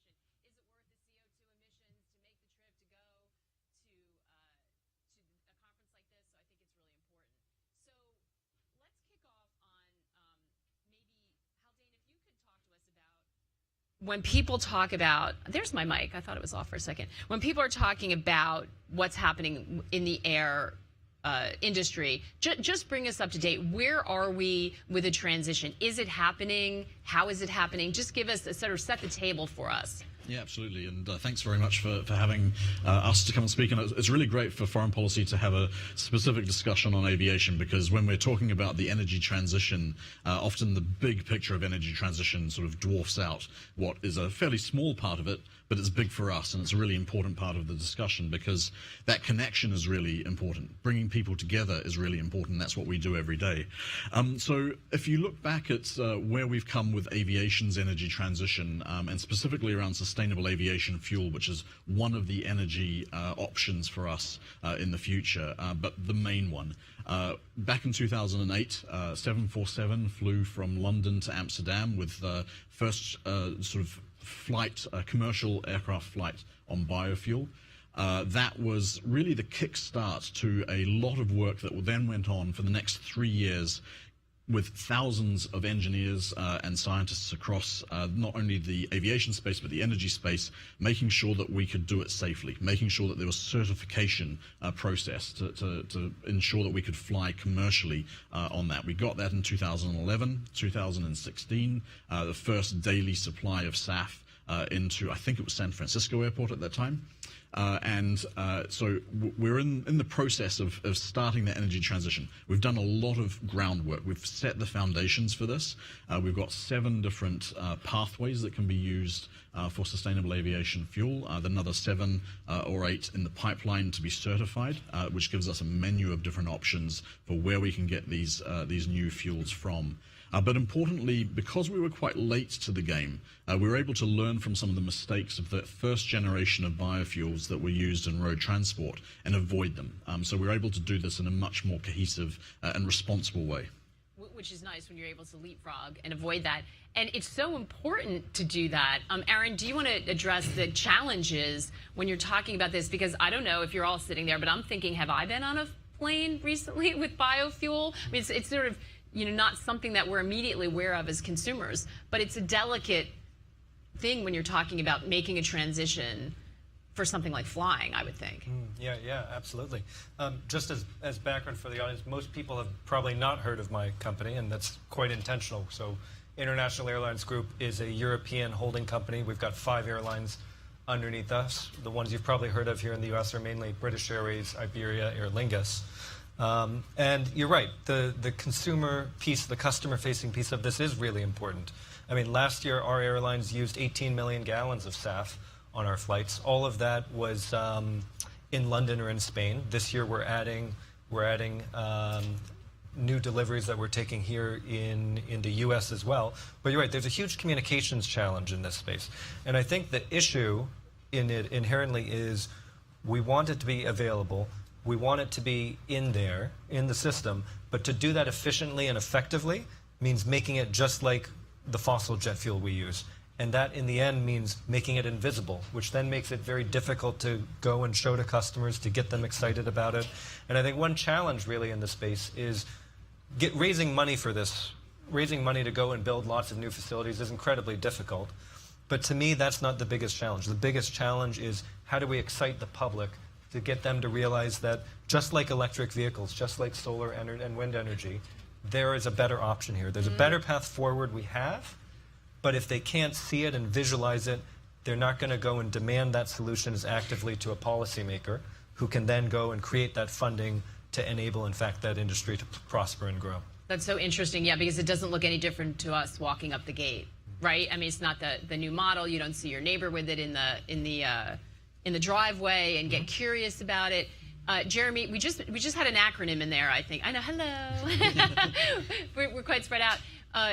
What do we need to know about the innovations happening on that side of the equation? And we just talked about SAF, I think, but for those of us who are not familiar, what's the pipeline look like?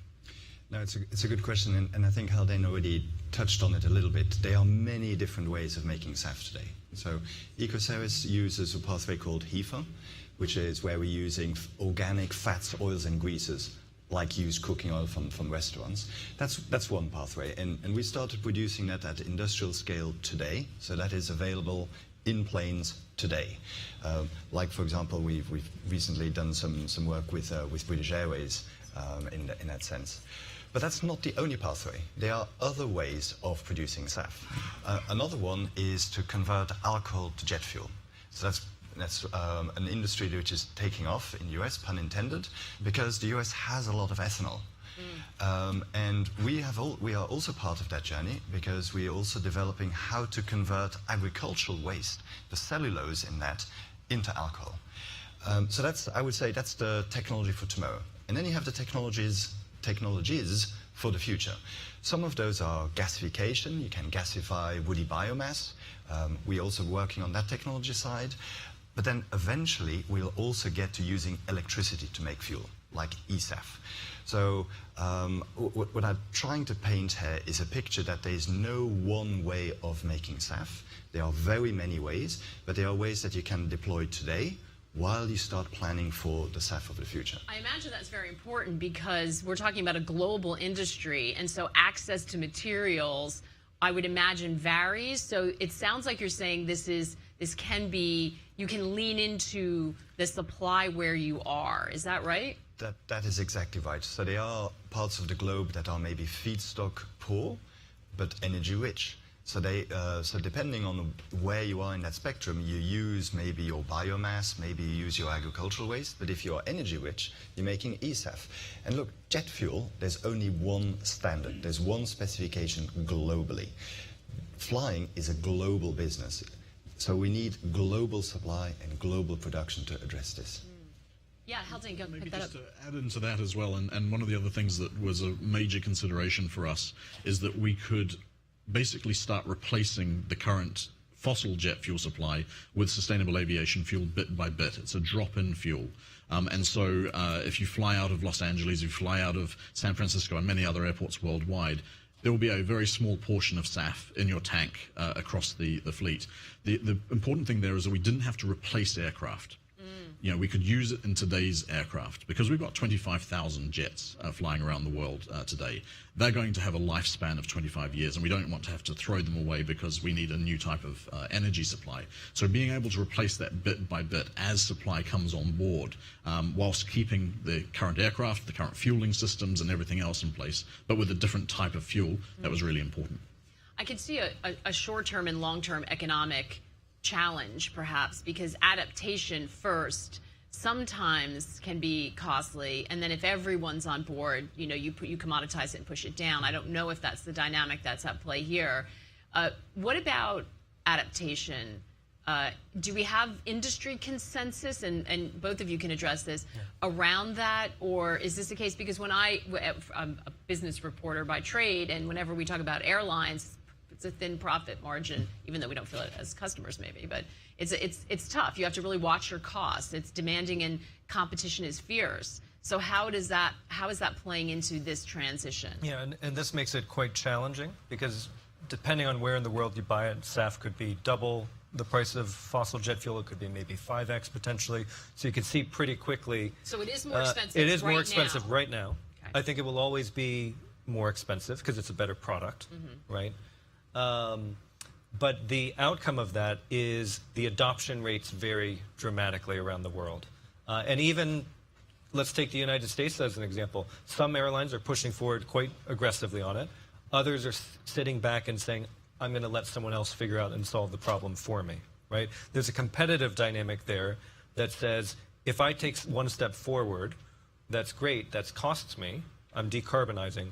I'm not going to go and take a second step until all of my competitors are also taking that first step as well. And that leads to slower action. It could lead to paralysis. It can lead to paralysis, yeah. And it's part of why the industry has been slow to develop. But now, just to give it some sense of scale, so for our airlines, in 22, we increased our SAF use 5x. 23 was 5x. This year is going to be 3.5x. So that's getting some quite exponential growth. Last year we were third in the world in terms of SAF use. This year we're going to hit 2% level. So, we're going to be moving quite aggressively and adding it. The challenge is, how do we do that financially if our competitors are not? In Europe, there's mandates in place to try and break that logjam, and so everyone has to start adopting simultaneously. This is where regulation matters, and the first mover disadvantage has come up quite often throughout these conversations, and also over on the UN, if any of you have attended that. It's an issue when you're talking about trying to get industry on board. Haldane, how is your membership talking about that or thinking about that? Yeah, so my membership covers the entire aviation sector. Airlines, like the IAG group, but also all the other airlines in the world, airports, air traffic management, the makers of aircraft like Boeing and Airbus, all members, and we're all aligned on the way forward with this. So we have a global industry goal of net zero carbon by 2050. It's a real challenge to get the industry, to agree on that. We need to do a homework to figure out how we would make that happen before we would adopt it, but we did. And we then spent a year convincing the world's governments to do that as well. So we have a specialized UN agency that looks after international civil aviation, and those governments also adopted net zero 2050 years ago. So the governments are on board with that. A year after that, they also adopted a goal specific to the type of fuel we can use.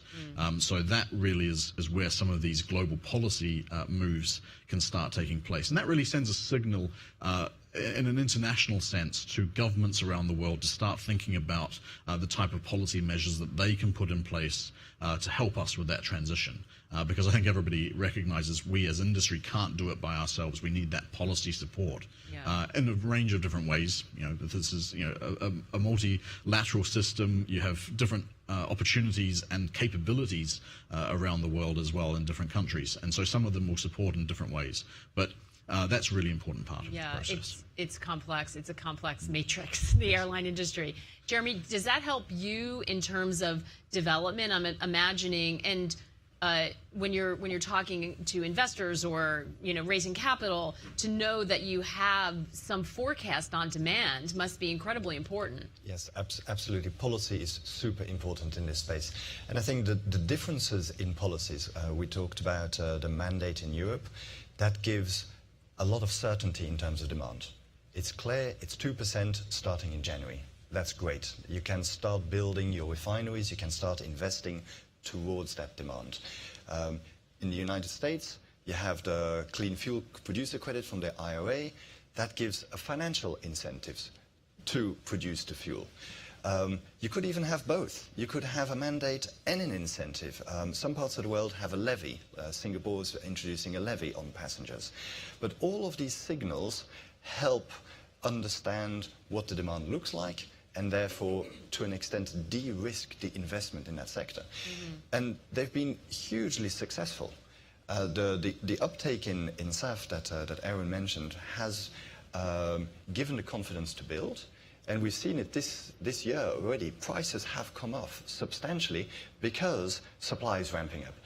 I would even say supply has been ramping up to such a point that it would even be possible to increase those mandates, to be more ambitious in the targets that we set ourselves than we have today. Yeah, and I think this piece around risk is really important. It's a risk for a producer to go and spend hundreds of millions of dollars to build a new facility.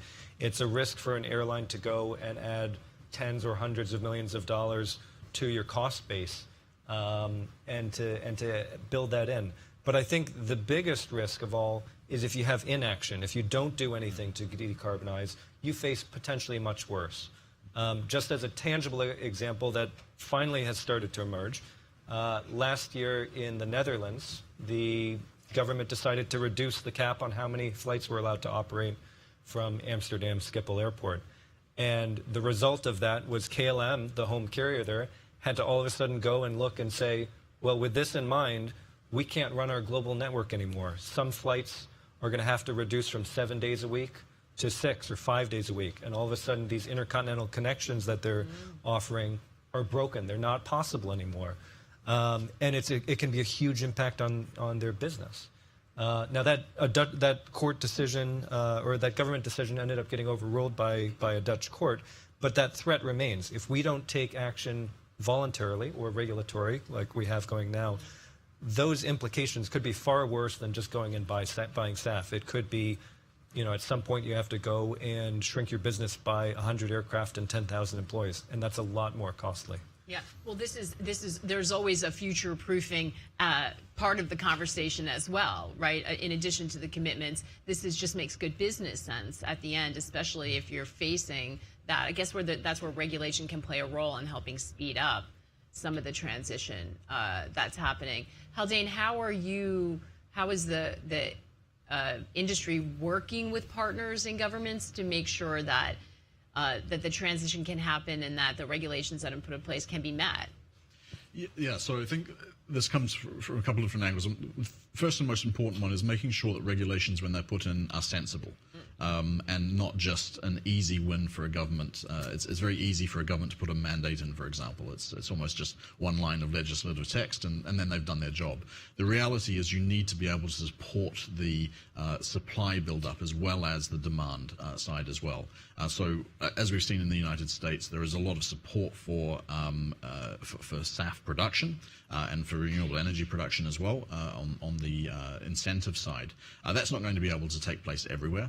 I think governments around the world can put in place incentives in different ways by encouraging production, encouraging construction, de-risking the investment in the process, but also taking part, particularly in developing economies, in multilateral processes, using places like the World Bank or regional development banks to help with blended finance to support the scale up in that sense. Because at the end of the day, this is not just an aviation story, it's an energy story, it's an energy security story for a lot of countries, and also a new economy story as well. At the moment, we have, I think, 90% of our fuel coming from 22 countries.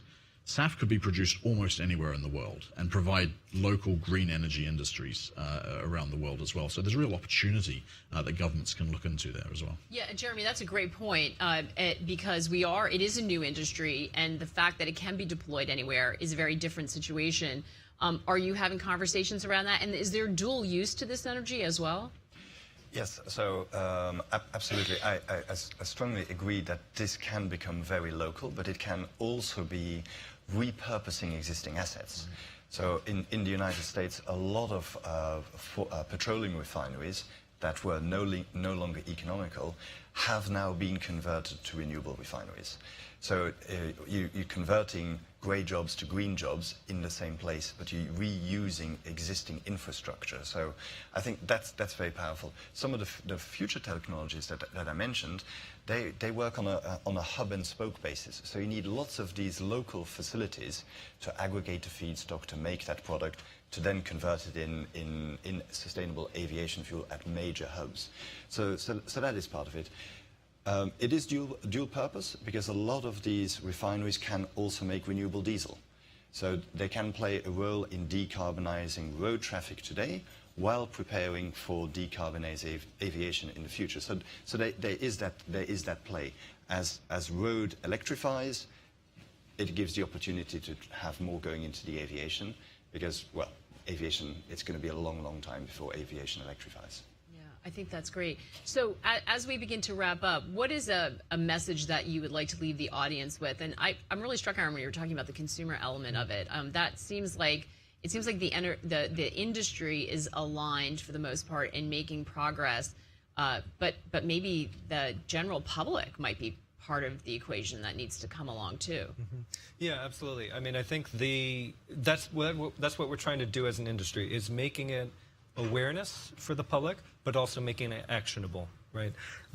There's certainly a huge number of airlines that have gone out, and we have, of course, customer engagement on it.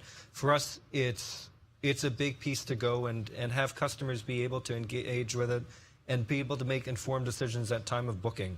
Is this an airline that's using SAF? Is that SAF being used, in fact, at the airport I'm flying on? What are the emissions from that flight? Maybe could I shift even some of my flying to a flight an hour later? And that leads to differences. So there's lots of things, data matters, but what matters is also actionable information coming from that data. So that's where we have to go in terms of engaging customers. We, of course, have to continue the work in scaling up the use of SAF, ultimately, to make it so that way some of these flights have real distinguishing and huge differences, in fact, versus others, too. Listen, data doesn't work if you don't tell the story to consumers. And we talked briefly before this, and I logged my complaint that my only visibility of this was the box to pay more when I checked out after having already paid $1 million baggage fees. No offense to the great industry of airline. And so, I told them both that this is not landing well with probably the general, but if I had more information about the decision that I was making and the choice and a calculator of what sort of, carbon footprint I was making. And, we know this is probably will be soon available. So I think that's a great thing for you to all be thinking about, because it would affect my decisions more than the little tiny box I'm seeing right now. So I think there's a lot of work that could be done there. Haldane, closing thoughts from you? Yeah, I think it's important to remember that we've talked about SAF completely in this panel, and it's a big topic and it's a real challenge. So don't let it, the ease of the discussion and the enthusiasm that we've got underscore the fact that this is a really big challenge for us, let alone every other industry. But it's one part of the decarbonisation pathway that we're looking at as well in aviation. We're also looking at new technologies, things like hydrogen, potentially electric in the future as well for certain types of aircraft. Better operations, improvements in the way that we use our infrastructure, including air traffic management. So it's one part of the puzzle, Airports even though it's the big part of I imagine, exactly, as well. Exactly. But I would say also, particularly for a foreign policy, informed audience like this on the global geopolitical discussion side, really making sure that we get the right policies in place in governments around the world to help support that transition, and with other stakeholder groups, finance sector, the energy sector as well, the traditional energy sector, they all need to come on board. Fantastic. And Jeremy? I would say the education and awareness. Because many people have probably flown here for this discussion, when you fly back, ask yourself the question, has your airline used SAF? Because it's possible to do it today, and it's a choice that you can do. If you go on, for example, on Google Flights, you can see the difference in CO2 emissions. Hopefully in the future, you'll also be able to see, hey, how much is the airline actually using in SAF to make my flying more sustainable for the future? I think that's fantastic. And I'm encouraged listening to all of you talk about what's being done and the fact that the industry is coalescing around moving in this direction. It is difficult, but to know that it's happening and to be more educated about what that looks like will give me the power to make more informed choice as consumers. So I appreciate it, and I appreciate all the hard work you're doing. Thank you so much. Thank you. Thank you.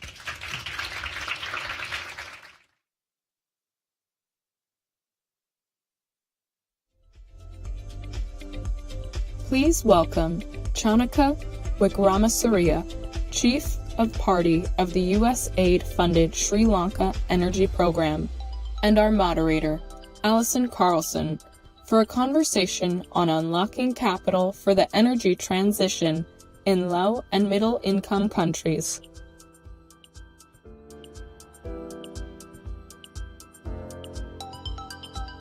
Excellent discussion. Hello again. So thus far today, we've been talking about how to operationalize this energy transition. And something that has come up in all of the conversations is, of course, capital and investment and the need for more capital and investment in this space. And we haven't yet talked enough about low and middle income countries. And so that's what I'm excited to dive into right now, and with you, Chanaka, about how we can really focus on unlocking capital for low and middle income countries to facilitate this transition. But to set the stage a little bit, I'm curious, in light of the fact that low and middle income countries contribute such a small share of emissions to the global total, and so many are also grappling with energy security and reliability issues, why should this be a priority for those countries? Good question. Thanks, Alison. So the first point is, even though these countries, and I think at my last count something like about 140, probably more, are low in terms of their contributions on a nominal basis, firstly, the grid emission factors on their grids are fairly high. So they, as a proportion, are fairly highly carbon intensive. The second is they have potential to grow very fast. And that particularly as you have sort of EVs crossing a tipping point on range and battery storage, the generation requirements on these grids are going to go through the roof. So you don't want that kind of growth with grids that are carbon intensive. So that's one reason why these countries need to transition. To me, the second most and probably a more important reason for developing countries to be helped in this energy transition is the consequences to them if they are left out. I mean, God forbid, as we get closer and closer to potentially not meeting our 1.5 degree target, panic is going to set in, right? And you're going to have more and more push factors like, carbon taxes, bigger carbon taxes at the border, and of developed countries, and that's going to disproportionately affect these developing countries. So to me, that is the more important reason they need to be helped in this transition, because you don't want 140 countries that have hitherto and are pulling millions of people out of poverty by selling goods and services into developed markets be constrained in that effort. Because the global consequences of economic instability and political instability across 140 countries is fairly onerous, and the cost of addressing those at that point, and this is important from a foreign policy perspective, is just doesn't make sense. So, two broad reasons why these 140 countries need to be helped in this transition. You pinpoint an issue that is very much, I think, under-discussed and underappreciated, and how some efforts can have unintended consequences, right? And your mention of the carbon tariffs, I think, are a really important point and aspect of that, and being able to understand what are those potential cascading impacts, and why then for low and middle income countries, facilitating the energy transition is so important to maintain that connectivity and not get inadvertently shut out of those export opportunities. I think that's a really vitally important point that you distill and articulate very well. And so what are some of the other factors in the developing world that aren't necessarily as well understood or appreciated that are affecting the ability to transition to renewable energy and to really build out that infrastructure, not only in a meaningful way at scale, but also at a pace that is needed? Yeah. So look, it's a bit nuanced, unfortunately, because the developing world is, it's a wide spectrum of countries. And I'm leaving China out of this discussion because China essentially has financial and technological resources to see through its transition. But, you include countries like India, for example, the challenges are very different to, say, a small country like Sri Lanka. Just to illustrate the point, say, India is something like 20-odd million people depend on the coal, directly and indirectly on the coal industry, the coal generation and coal industry. Something like 40% of Indian railways revenue comes out of transporting this coal around. So, there are big scale problems that have to be addressed.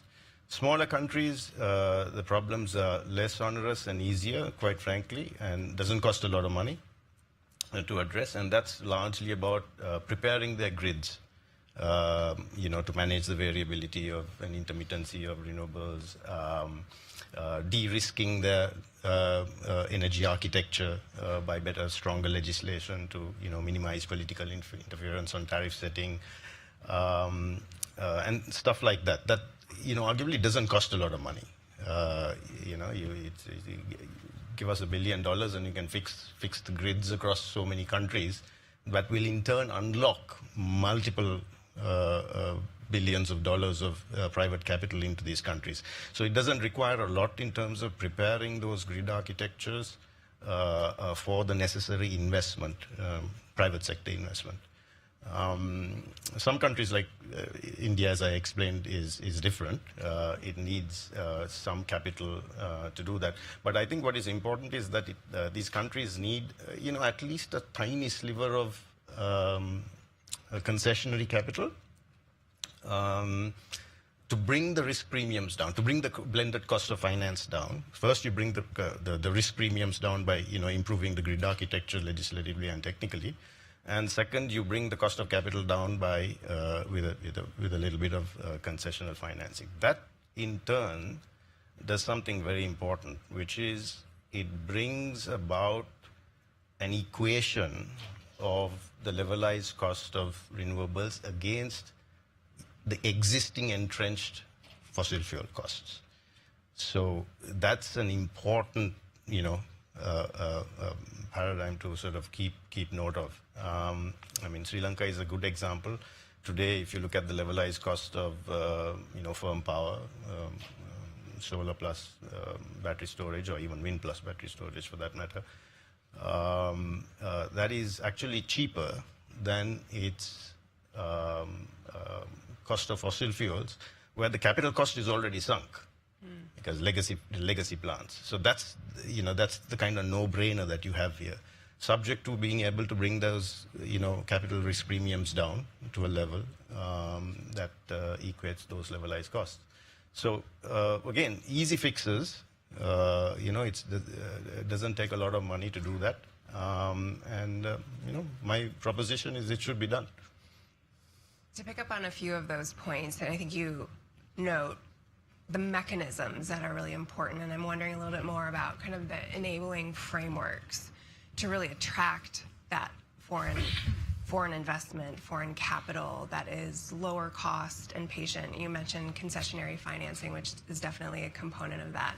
And so many countries are experiencing low foreign exchange reserves, have limited financial space domestically to be able to do this. And so what are some of the other enabling factors as it relates to policy, legislative frameworks that are necessary to attract that kind of capital and also reduce the risk premium, which is absolutely so vital, obviously, for investors? Yeah, so you've got to de-risk the energy sectors, the electricity sectors, from political interference. Obviously, that's the first thing, right? And that's not too difficult to do, to be honest. I'll give you a good example is Sri Lanka. We just passed a new Electricity Act. And for the first time, it actually has a clause in it which says that the regulator needs to ensure the financial viability of the sector in the tariff, in his tariff setting submissions. So that's a big shift in terms of the risk. It's improved the tariff file. It's created greater transparency in the formulation of the energy policy, created more stakeholder consultation in that policy, the tariff policy, and all of these things essentially it de-risks the system from political interference. And if you violate those, for the first time, somebody goes to court and somebody goes to jail. So, easy fixes like that can de-risk these energy sectors from the wider economic risks of these countries. And it's been done in a number of countries. I think Argentina was if I'm not mistaken, was a good example. Sri Lanka's recent changes is another good example. And then as soon as, because let's face it, energy is not something that any country wants to lose. At the end of the day, right? The political consequences, as you've seen again in some recent examples, I think Bangladesh, for example, the consequences of losing sight of a viable electricity sector is huge political consequences. So you can easily de-risk these sectors, and that in turn, obviously, reducing off-taker risks makes it completely more viable for private sector investment. And then the second most important thing is the technical capabilities of these grid managers to be able to cost effectively and with credibility run these what are increasingly complex grids. they need a lot of help there. And again, it doesn't cost much money. All it requires is to help these countries plan out their grids, do the proper technical modeling, the econometric modeling, all of this kind of stuff, which then in turn gives confidence to anybody, plugging into this grid that, I won't be curtailed, it's good for the money.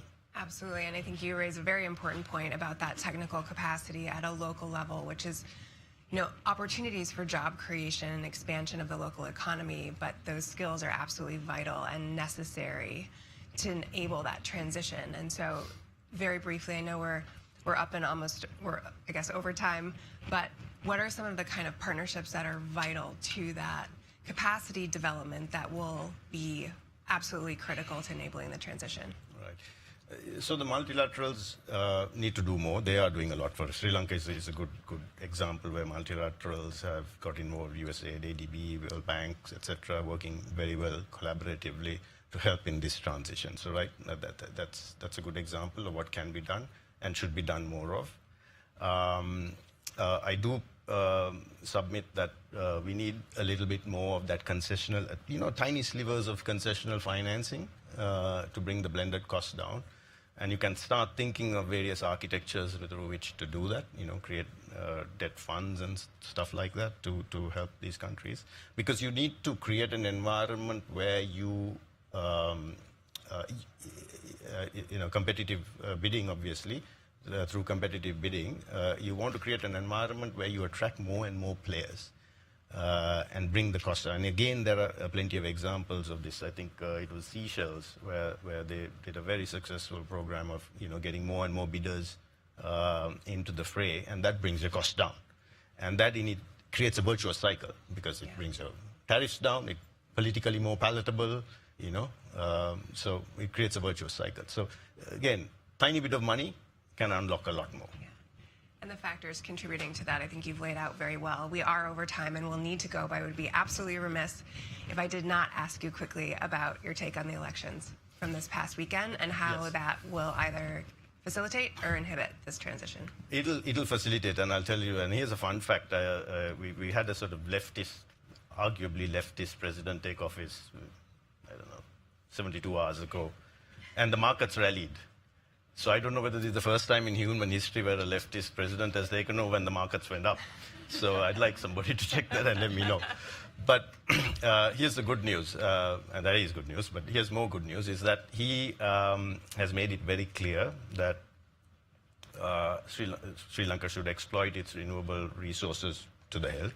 And he's approaching this from an energy security standpoint, and that's perfectly fine, perfectly logical. The second is he's recognized that Sri Lanka's bankrupt. There's no money. We're just coming out of default under an IMF program. And therefore, it needs to unlock itself to open itself up to private capital, international private capital, because we don't have the reserves either, as you just mentioned.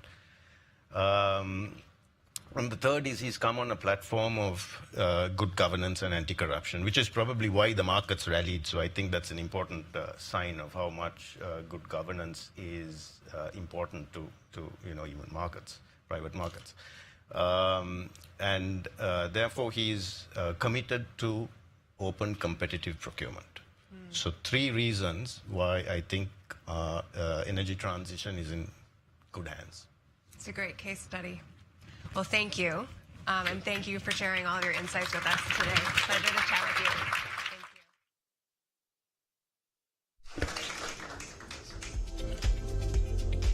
you. Please welcome Eric Hochthausen, Senior Advisor for Climate Partnerships and Innovation at the U.S. Trade and Development Agency, John Kotek, Senior Vice President of Policy Development and Public Affairs at NEI, the Honorable Stephen Lecce, Minister of Energy and Electrification for Ontario, and our moderator Maggie Lake for discussion on financing green growth and scaling next-gen energy solutions.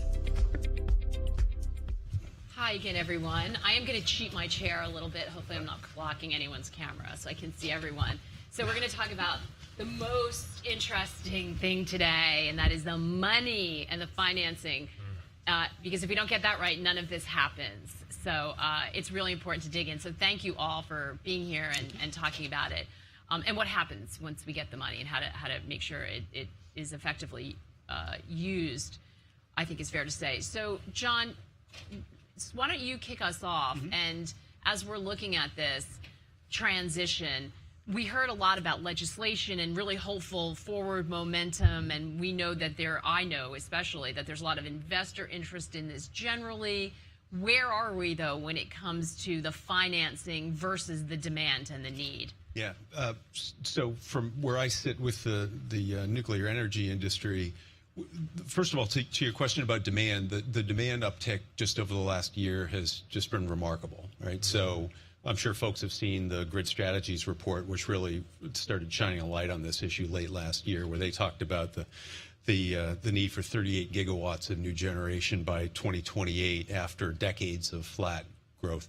Those numbers, I think, have only increased since that report was issued. We've seen, from our member companies, take a Duke or a Southern company, they were expecting to need hundreds of megawatts of new generation over the next 5 years. Now they're talking about several gigawatts each, and it's being driven by AI, data center demand on top of what we already expected to see in terms of electrification of transportation and buildings and the like. And so the demand is clearly there. I even heard a person from a not to be named state tell me that they've got enough demand requests to double the generation in their state. I mean, it's just staggering the amount of demand that's out there, and that's just here in the U.S. And the global demand is ticking up as well. We can talk a little bit more about that and the export opportunities for us. But in nuclear, no, the finance hasn't lined up yet. Now, we've seen some very hopeful things. Certainly, we saw about 24 plus countries sign on to a global tripling of nuclear pledge by 2050. More recently, we saw, I think it was 14 financial institutions announce that they're behind and ready to engage in the financing of new nuclear. In the U.S., the challenge is going to be how do we address what we call early of a kind challenges, right? We know the first few of any capital intensive new project are going to be more expensive. How do we get the policies at the federal and state level to line up to unlock that finance? Well, lucky for us, we have a minister here with us who has done a lot of work. Canada has done a lot of work in Ontario, and in some ways can perhaps maybe be a sort of a lesson for someone who was early. Sure. And it predated, luckily for Canada, much of this huge now increase in demand. Can you explain a little bit about what's happening there and maybe some of the lessons we can learn from it, but just sort of bring us up to date on where we are? Sure. Well, first off, it's an honor to be here. I represented the province of Ontario, which, if it was a standalone province or country, it would be the third largest trading partner with the U.S. after Mexico and China. So we have a very integrated relationship. We're democratic allies. We're leaning into that on the margins of the United Nations General Assembly, where there's an increasing realization, I think, for the world that we have to decouple dependence from those despotic regimes abroad who really undermine our democratic way of life. And the North America supply chain is so critical to both our prosperity on both sides of the border. But relevant to where we're going, I mean, we're in a nuclear and energy renaissance in Ontario. We've always had the first movers advantage. For generations, we've had large-scale nuclear energy. About 60% of our baseload energy comes from non-emitting nuclear sources. But we also have renewables and a large hydroelectric fleet. And we really have leaned into natural gas, a series of interventions that are going to be critical for the way forward. We're estimating roughly $400 billion Canadian. The translation, the currency it's a good deal for Americans, but it's a lot for us in Canada. But almost $500 billion of capital between transmission and generation based on our demand forecast. We are anticipating a minimum of 60% more energy between now and 2050. We may have to double the grid should we aim to decarbonize. We have one of the cleanest grids on Earth. Roughly 90% of our electricity grid is non-emitting. We do see a cleaner, greener future, and that means we need to build more nuclear. And I think the critical intervention that's going to make sure that we continue to be in a forward position and sort of in an offensive posture to build on time and on budget, which is Ontario's track record to the world, is we need to have nimble regulatory systems that get to yes on projects. We cannot allow multi-billion-dollar capital, and that applies to nuclear and frankly to any project, to be stuck in never-ending red tape. And I think we all have examples where that has paralyzed the ability to complete the project, and it undermines ratepayer, taxpayer interests.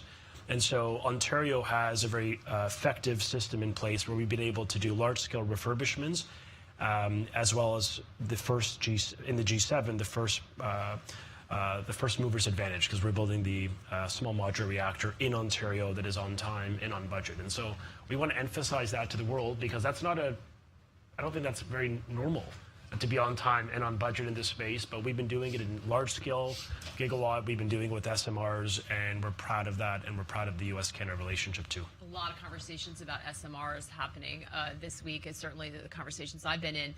Eric, can you pick up on that? Because as soon as you said on time and on budget, and it was a governmental project, my ears perked up, and I was like, wait, that is a fantastic example to have, but that is a challenge, isn't it, Eric?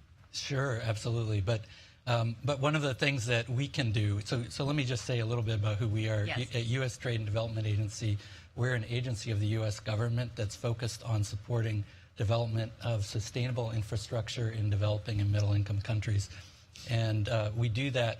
We're also promoting U.S. industry and helping U.S. industry engage, get into those emerging markets, very much in line with some of the motivations that the minister highlighted.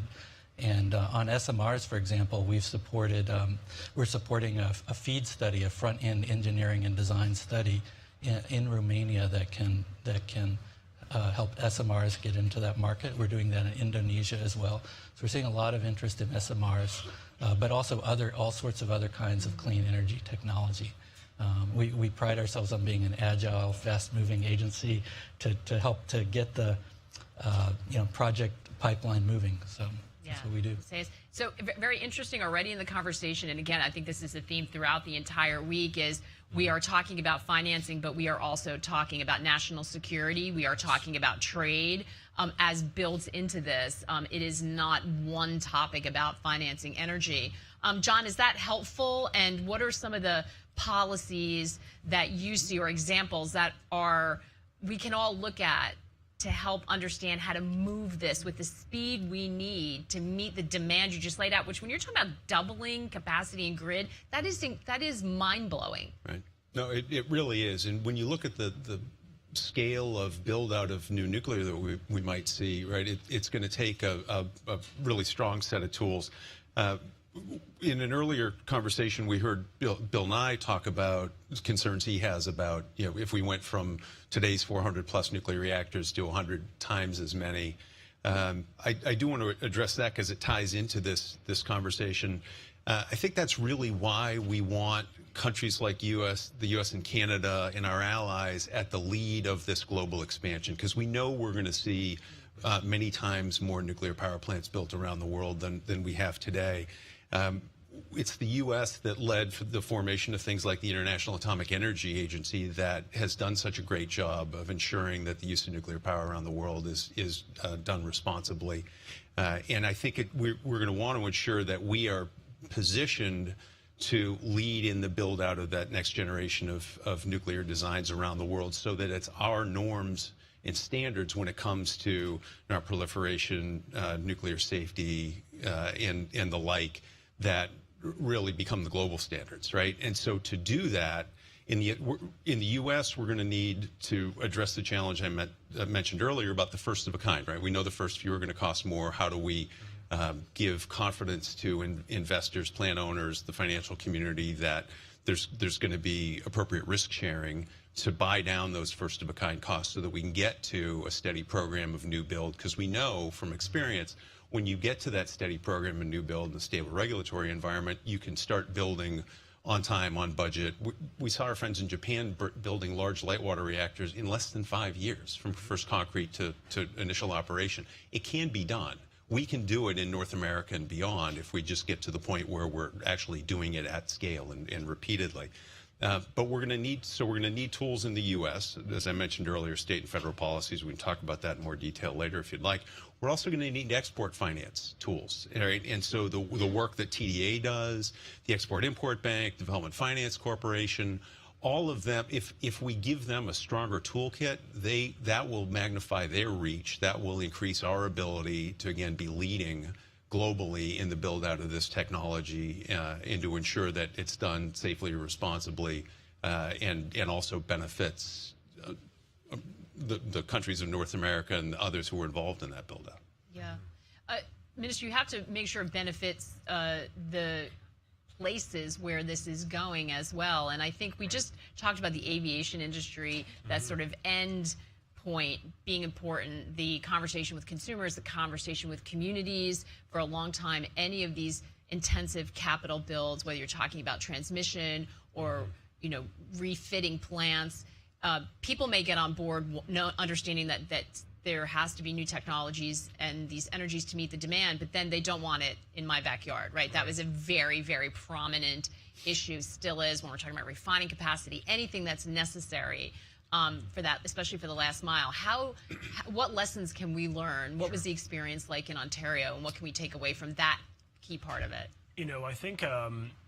I think first, as a first principle, we've been in the space of nuclear for over a generation. Like 65,000 families depend on this industry. And so we have built social license by engaging with community. And I mean that very meaningfully. I mean, we have community benefit components, and the Ontario Power Generation that leads much of these expansions has really built a legacy of engaging both Indigenous communities, local communities, and giving them a say.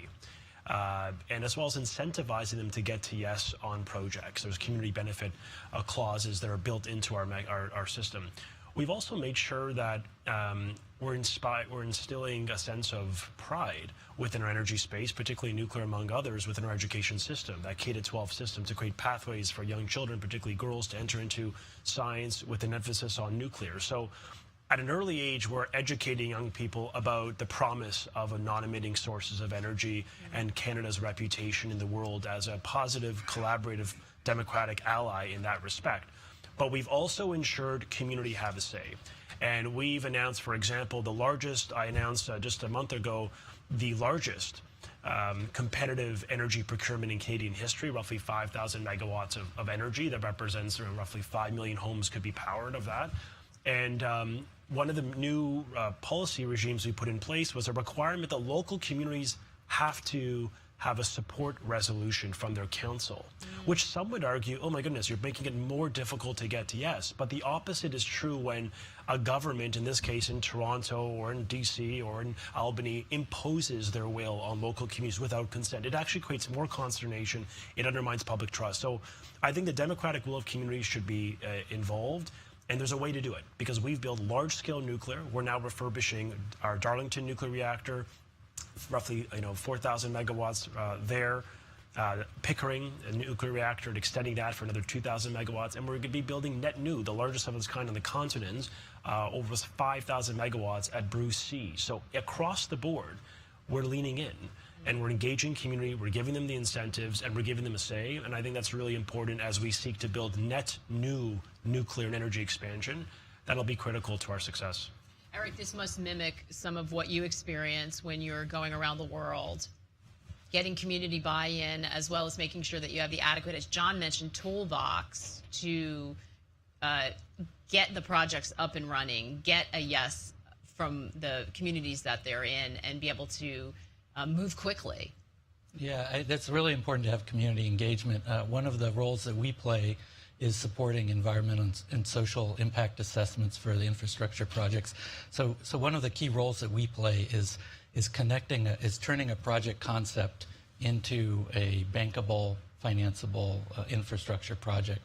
And just this week, there was an announcement that we're going to provide a grant just to the Africa Finance Corporation to support an environment and social impact assessment for what's called the Lobito Corridor. This is a rail corridor that runs from Angola to Zambia, and that's going to be, it's important not only for the local economy, but it's also important because there are a lot of critical minerals in that region of Africa that are vital for the energy transition, and building that corridor is going to enable those to come to market and support the electrification of vehicles and all sorts of other important roles in the energy transition. So that might be underappreciated, that you can't just sort of, go and raise a VC fund immediately around some of these projects. You need studies, you need that financing. That part sounds like something that's underappreciated. Oh, absolutely. That project preparation piece is really a critical link in developing infrastructure projects. We're constantly hearing how much need there is for clean energy infrastructure to meet the goals of the Paris Agreement and all the goals that countries have committed to. And without that critical piece, project preparation, which is the role that USTDA plays, then those projects don't move forward. So we really need more investment in that piece. Yeah, John, I think this highlights that there are many parts we have to get right if we're going to speed things up, right? Because traditionally, when you're talking about this, it's an infrastructure project. It takes time. There are many, many stakeholders. What do we need to think about? Because we have to accelerate it, not only for meeting the goals, but just meeting the demand. So how do we, what should we take away and think about when it comes to making sure that we're all doing what we need to do to help fast track this? First of all, to the conversation about public support and community support for these facilities, I am pleased to say that the easiest place to build a nuclear power plant is where they already have one. Because support in those communities tends to be something like 20 points higher than the average general public support, because they're familiar with both what the facility means, but also the benefits that it brings. Another place where it's really, where you see stronger support for nuclear power is actually in communities that operate coal plants, particularly in communities that are facing the shutdown of a coal plant. And those communities are coming to realize that much of the the workforce that works at that coal plant now can go to work at a nuclear plant. A lot of similarity between the job categories. If I'm not mistaken, the IRA has some incentives built in, or that is the focus of the White House right now to incentivize the transition where there were coal. There's an energy community benefit. No, you're absolutely right, and that's one of the reasons why the folks in Kemmerer, Wyoming, are so excited to be welcoming the TerraPower nuclear power plant, which is being built adjacent to a coal plant that's shutting down. Another thing from a permitting standpoint that's really important for nuclear is that in nuclear, the licensing is handled by the Nuclear Regulatory Commission.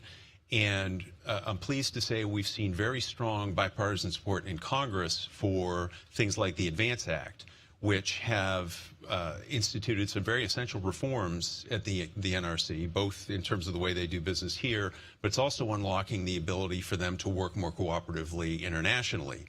Because they are recognized as the best in the world in terms of their technical capabilities. We're seeing very hopeful signs from the Commission in terms of the pace at which they're processing applications now. Now, these are onesies, twosies. When we get to really this wave of nuclear energy applications that we know is coming, that's going to be a different challenge for them. But I can say we're cautiously optimistic about the direction they're headed. Fantastic. Minister, you wanted to pick up, and then we'll... Yeah, I think just the importance of having regulatory regimes that are not paralyzing projects in never-ending red tape. I mean, there's prudence, there must be done due diligence, of course, for energy and infrastructure, but maybe as the sole representative of government, which means I'm particularly not a popular person in this crowd, but I'm like the one politician, but look, we need to do better when it comes to getting systems in place that does not hold up private capital. And we keep hearing this constantly, this refrain that well-intentioned governments are delaying projects, which means we're doubling or tripling the cost on the taxpayer. That's important. And I don't want my grandmother, a fixed income pensioner, paying the price because of never-ending incompetence of governments, wherever they may manifest. Left, right is irrelevant. So our government in Ontario is really trying to focus on a system that within roughly 3 years, we can do large-scale impact assessments working with the federal government. We've worked with them to shave it down from 5 to 3. There's still work to do. But intergovernmentally, we are committed to fostering that. And I want to just pick up one comment about coal, because in North America, the single largest greenhouse gas reduction emission in the history of North America took place in Ontario when the government of Ontario decided to remove coal from our electricity grid. We don't burn any coal in Ontario. We displaced it in its entirety, largely using nuclear, but hydroelectric and renewables and some natural gas for sure. But that was the largest GHG reduction. And our interest in Ontario, sort of picking up on that export sort of vision that I know you do in developing nations, certainly not in continental North America, but the idea that Ontario and Canada, a nation that has shared values, an interconnected economy, 1 in 5 of our respective jobs are trade-related that benefit from that seamless movement of goods and people and intellectual property. The importance is that we have an ability to help export our clean energy advantage to the world. I mean, in Michigan, that abuts Ontario, 25% of their grade is still coal. There are states hitting upwards of 40, 50, 70%. So if we want to have a continental, serious decarbonization strategy that allows for economic growth, because those are not incompatible principles, as some in politics want to choose one. In Ontario, we choose both. We have reduced emissions. We're the only jurisdiction in our country to be on track to meet our Paris Accord 2005 targets, and our GDP is up at a historic high. So I really want to challenge those that seem to believe you got to pick a lane. Yeah. We choose to build our economy while reducing our emissions, and I would submit nuclear, certainly renewables, hydroelectric, are part of the critical path to deliver it. And, you know, I'm very proud of our relationship. I will express one note of regret and apology for the War of 1812. That was the one time we disagreed. And I want to apologize for our colleagues in the White House, because I believe we may have created some destruction there. But since then, we've been very close friends. We've fought in every war. We've gone along, and we believe in the same principles of freedom and human rights, the rule of law. So I just want to express gratitude to our American friends, a beacon of hope in the world. We still believe in the promise of our relationship, and I really do believe with all the darkness of the world and craziness happening out there, there's still a lot of good happening between our nations, and if we stay close, stay connected, at least our nations could deliver the energy security we deserve. That's a fantastic way to leave it, and so great now that we have these tangible examples and lessons that can be shared and progress to report. We just need to speed it up. So thanks to all of you. Thank you. Thank you.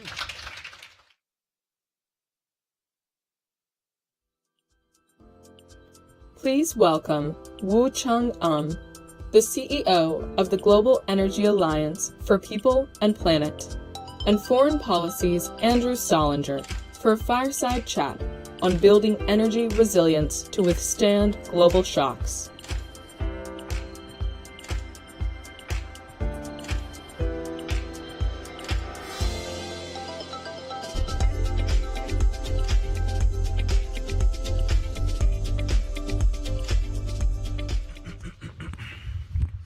Hello, FP Energy Forum. How's our energy at 11 o'clock? Woo! Pretty good, pretty good. Okay, so this is our last discussion of the morning for the energy program. So I thank you for sticking through with us. We've had some really interesting chats. I am very pleased to welcome Woo-Chung, the CEO of the Global Energy Alliance for People and Planet, who will talk through with us a little bit about his organization, some of its goals in bringing together different constituencies and a common thread, and as we move towards a resilient transition to net zero. So let's start. Welcome, Woo-Chung. Thank you for joining us. Thank you very much. Tell us a little bit about the organization for those who aren't as familiar, what the goals are, mission, and what you do. Yes, the Global Energy Alliance for People and Planet, GM, to keep it simple, was launched at the Glasgow COP 2.5 years ago. And the purpose of this organization is an alliance that will bring all the key players together who are fighting to save the planet so that our next generation could have a planet that they can live peacefully. Now, how did I get here? I just spent the last 30 years. By the way, I used to live in New York and Pfizer before, and then I went to Manila to work for the Asian Development Bank for 30 years. I just came back. It's really happy to be back in New York. And yeah, so I worked in that space where we worked on development financing. And as time went by, the climate became more and more important. And eventually, I helped transform the organization to become a climate bank of Asia. But there's still, I felt that it's not enough. All the development finance that's available, bilateral, multilateral, it's great work they're doing. But there's something that's missing. That is the private capital that is not being mobilized enough to work in the developing world. We talk about private capital being available everywhere. Most of the money flows to the developed countries. But if you look at the globe, the developing countries are where the opportunities are. There's still billions of people who have no access to energy. Africa alone, 600 million people don't have access. So imagine if all of them start turning to fossil fuel, locking into coal-fired power plants for the next 50 years, we will not have a planet to live on. So I decided to jump ship to come to this organization, and we still really, really value the work that everyone's doing, the governments, the multilaterals, bilaterals. But we still need this group of people who can be the glue. They can bring together the private capital. Yeah. And that's where we come in, bringing in the alliance that brings in the knowledge, technology solutions, and capital that's needed to unlock the private capital. So as you know, the philanthropies do come with more flexible capital than many of the other existing organizations. So we would like to come and work with everybody to see what would it take for the private sector to put money into countries like Malawi, Angola, where normally you would not actually you wouldn't want to put your money in. So what can we do to de-risk those investments so that most of the perceived risk can be managed, so that in the future that there's no need for first cover loss support, for example. So tell me a little bit, when you say private sector, are we talking about for-profit corporations? Are we talking about philanthropy? Who are we referencing? Yeah, so private sector meaning for-profit. Yeah. Because we are the philanthropies, and that's why we are flexible. For private sector, for-profit, that's where the money is. If for them to come in, they have to feel that they're not going to lose money. Yeah. And that's the reality, and that makes it sustainable, so that they can put more money through this. So there's certain risks that private capital and private sector is not willing to take. Sometimes it could be country risk, sometimes it could be a new technology risk, some frontier market risk, and this is where we want to be actively playing, not just GIAP, but bringing in the partners across the globe to support this work. Fantastic. Could you give us some examples of some of this deployment and where it's worked? Just a couple that'll help us understand and frame the role that GIAP plays. So there are a few types. So for example, for renewable energy to really flourish, you need the battery storage. So to make a reliable energy source. And we have made modest investments in India, for example, so that we can do the battery energy storage system integrated into a project. And that requires the government regulatory approval. Now, we went through months of discussion with the government, with our capital support, and eventually we got the government approval, which is sending signal to the market saying that this actually is possible. And there were a lot of pending proposals, that battery storage proposals in India. So that single approval is unlocking 1.5 gigawatts potential in battery storage. On the other side, what do you do with the coal-fired plants, the legacy plants, which are already there? We are working with the Asian Development Bank and the Indonesian government to invest in the existing coal-fired power plants, Cirebon 1, which still has 20 years to go. And you can imagine the kind of greenhouse gas emission that's going to produce. So we are renegotiating, bringing in the concessional money, so that the PPA can be restructured so that we can shut it down 12 years later rather than 20 years later. So reducing the greenhouse gas from this plant by 7 years. And that requires very strong commitment from the government, because you cannot invest concessional money and shut down early and then start building other coal-fired power plants. So that requires very strong public-private good example. Collaboration, so that we move as a whole. Yeah. And then lastly, in Ethiopia, we have this thing called DREAM.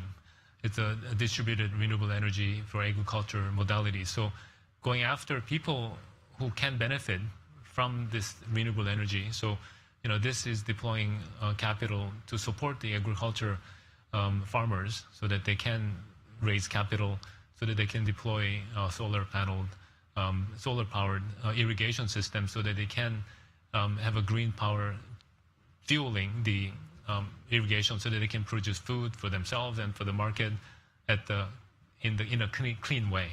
Great examples. Thank you. So you've launched a Mission 300 program, which is a new initiative of the World Bank, the African Development Bank, GIAP, and other partners. Could you tell us a little bit about that program? Right. So this was launched in April this year. The World Bank, Ajay Banga and Adesina of the African Development Bank, to electrify 300 million people in Africa using renewable energy, which means combination of renewable energy and the battery, and also creating jobs that's associated to that. And in order to electrify 300 million people, you need about $100 billion. Where's the money going to come from? That's a lot of money. Right? So the MDBs are pledging a certain amount of money. Their ambition, like $30 billion. Other tens of billions hundreds of billions will come, tens of billions will come from bilateral support. But there's a huge gap of $30+ billion that need to be filled, which we hope to get the private sector to come in. And there's a huge interest. But as I mentioned earlier, how do we unlock that private capital? So the GIAB, the Rockefeller, and the Sustainable Energy for All, we are all working together with 15 governments in Africa to design this program. And we have several pillars. First is the technical assistance facility, which will help create the enabling environment for these governments to be able to deploy this capital, build a pipeline of bankable projects that can absorb the money. And of course, the blended financing for us to make the projects bankable for private sector to come in. So this is where we are hoping that other philanthropies can work with GIAB to bring in the capital that's needed so that we can deploy private capital by de-risking the investments potential. So this is a platform that's going to bring in governments, really important player, MDBs, private sector investors, and philanthropies to make investments happen in the right way. And I'm looking beyond this. This is called the Mission 300 for Africa. We can have a similar kind of initiatives in other regions. Asia and the Pacific is one region where if you talk about decarbonizing and talking about providing lots of electricity to a lot of people, you have to go where the people are too, right? So I'm expecting something similar can be possible in Asia and the Pacific, in the Latin America and Caribbean, because we are a global organization that we want to make things happen. And in a way, we want to create this sense of FOMO, fear of missing out. My kids would love that I said this, actually. And also, we want to be the catalyst. I'm getting older, so I'm watching Animal Kingdom in the morning like my dad used to. And recently I saw this video clip of gazelles kind of stuck in between water with crocodiles and lions coming this way.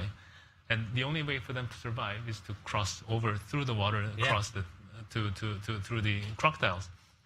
There was one brave gazelle, a young one, I think, jumped in and trampled over a whole bunch of crocodiles and somehow made it through. He almost got eaten by several crocodiles and made it through. And then the rest of the gazelles jumped in. Few gazelles died, I think. Yeah, but, just a couple. Yeah, but most of them made it through.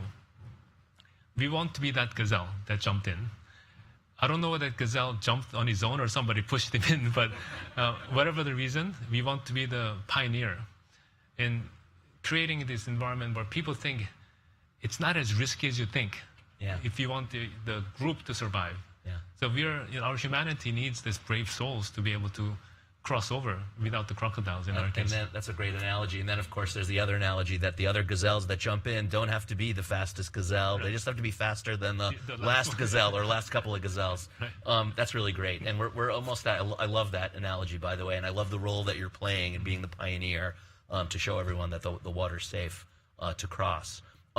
Maybe, we're wrapping up now the Energy Forum. I'd love if you, just a quick speed round, if you could give us one thing that you've seen this week beyond crazy New York traffic that concerns you in the discussions that you've had around energy and climate, and one thing that you are encouraged about as we're winding down Climate Week and UNGA. Yeah, so I've been involved in this space for the last 15, 20 years, and I hear the same issues. The science hasn't changed. Yeah. But are we moving fast enough? Do we have enough time before tipping point? Nobody knows, right? Yeah, so I'm a bit concerned about whether we are moving fast enough. But the optimism comes in because I think people's attitude have changed quite a bit, especially from the private sector. Different players are coming into the same discussion, really focusing on identifying the solution, people already know what the problem is. Right. There's no need to talk about what the problem is. Now we are focusing on solutions. Action. And people like myself, I've been in Asian Development Bank 30 years very comfortably, but I decided to jump because it's too comfortable. I want to do something that makes a difference to be the gazelle. So I hope that I made the right decision. I think I did. Great. So that's I don't know if that's both a concern and something that you're optimistic about. There are more gazelles out there. Please join me in thanking Woo Chung GIAP, the gazelle. That was great. Thank you so much.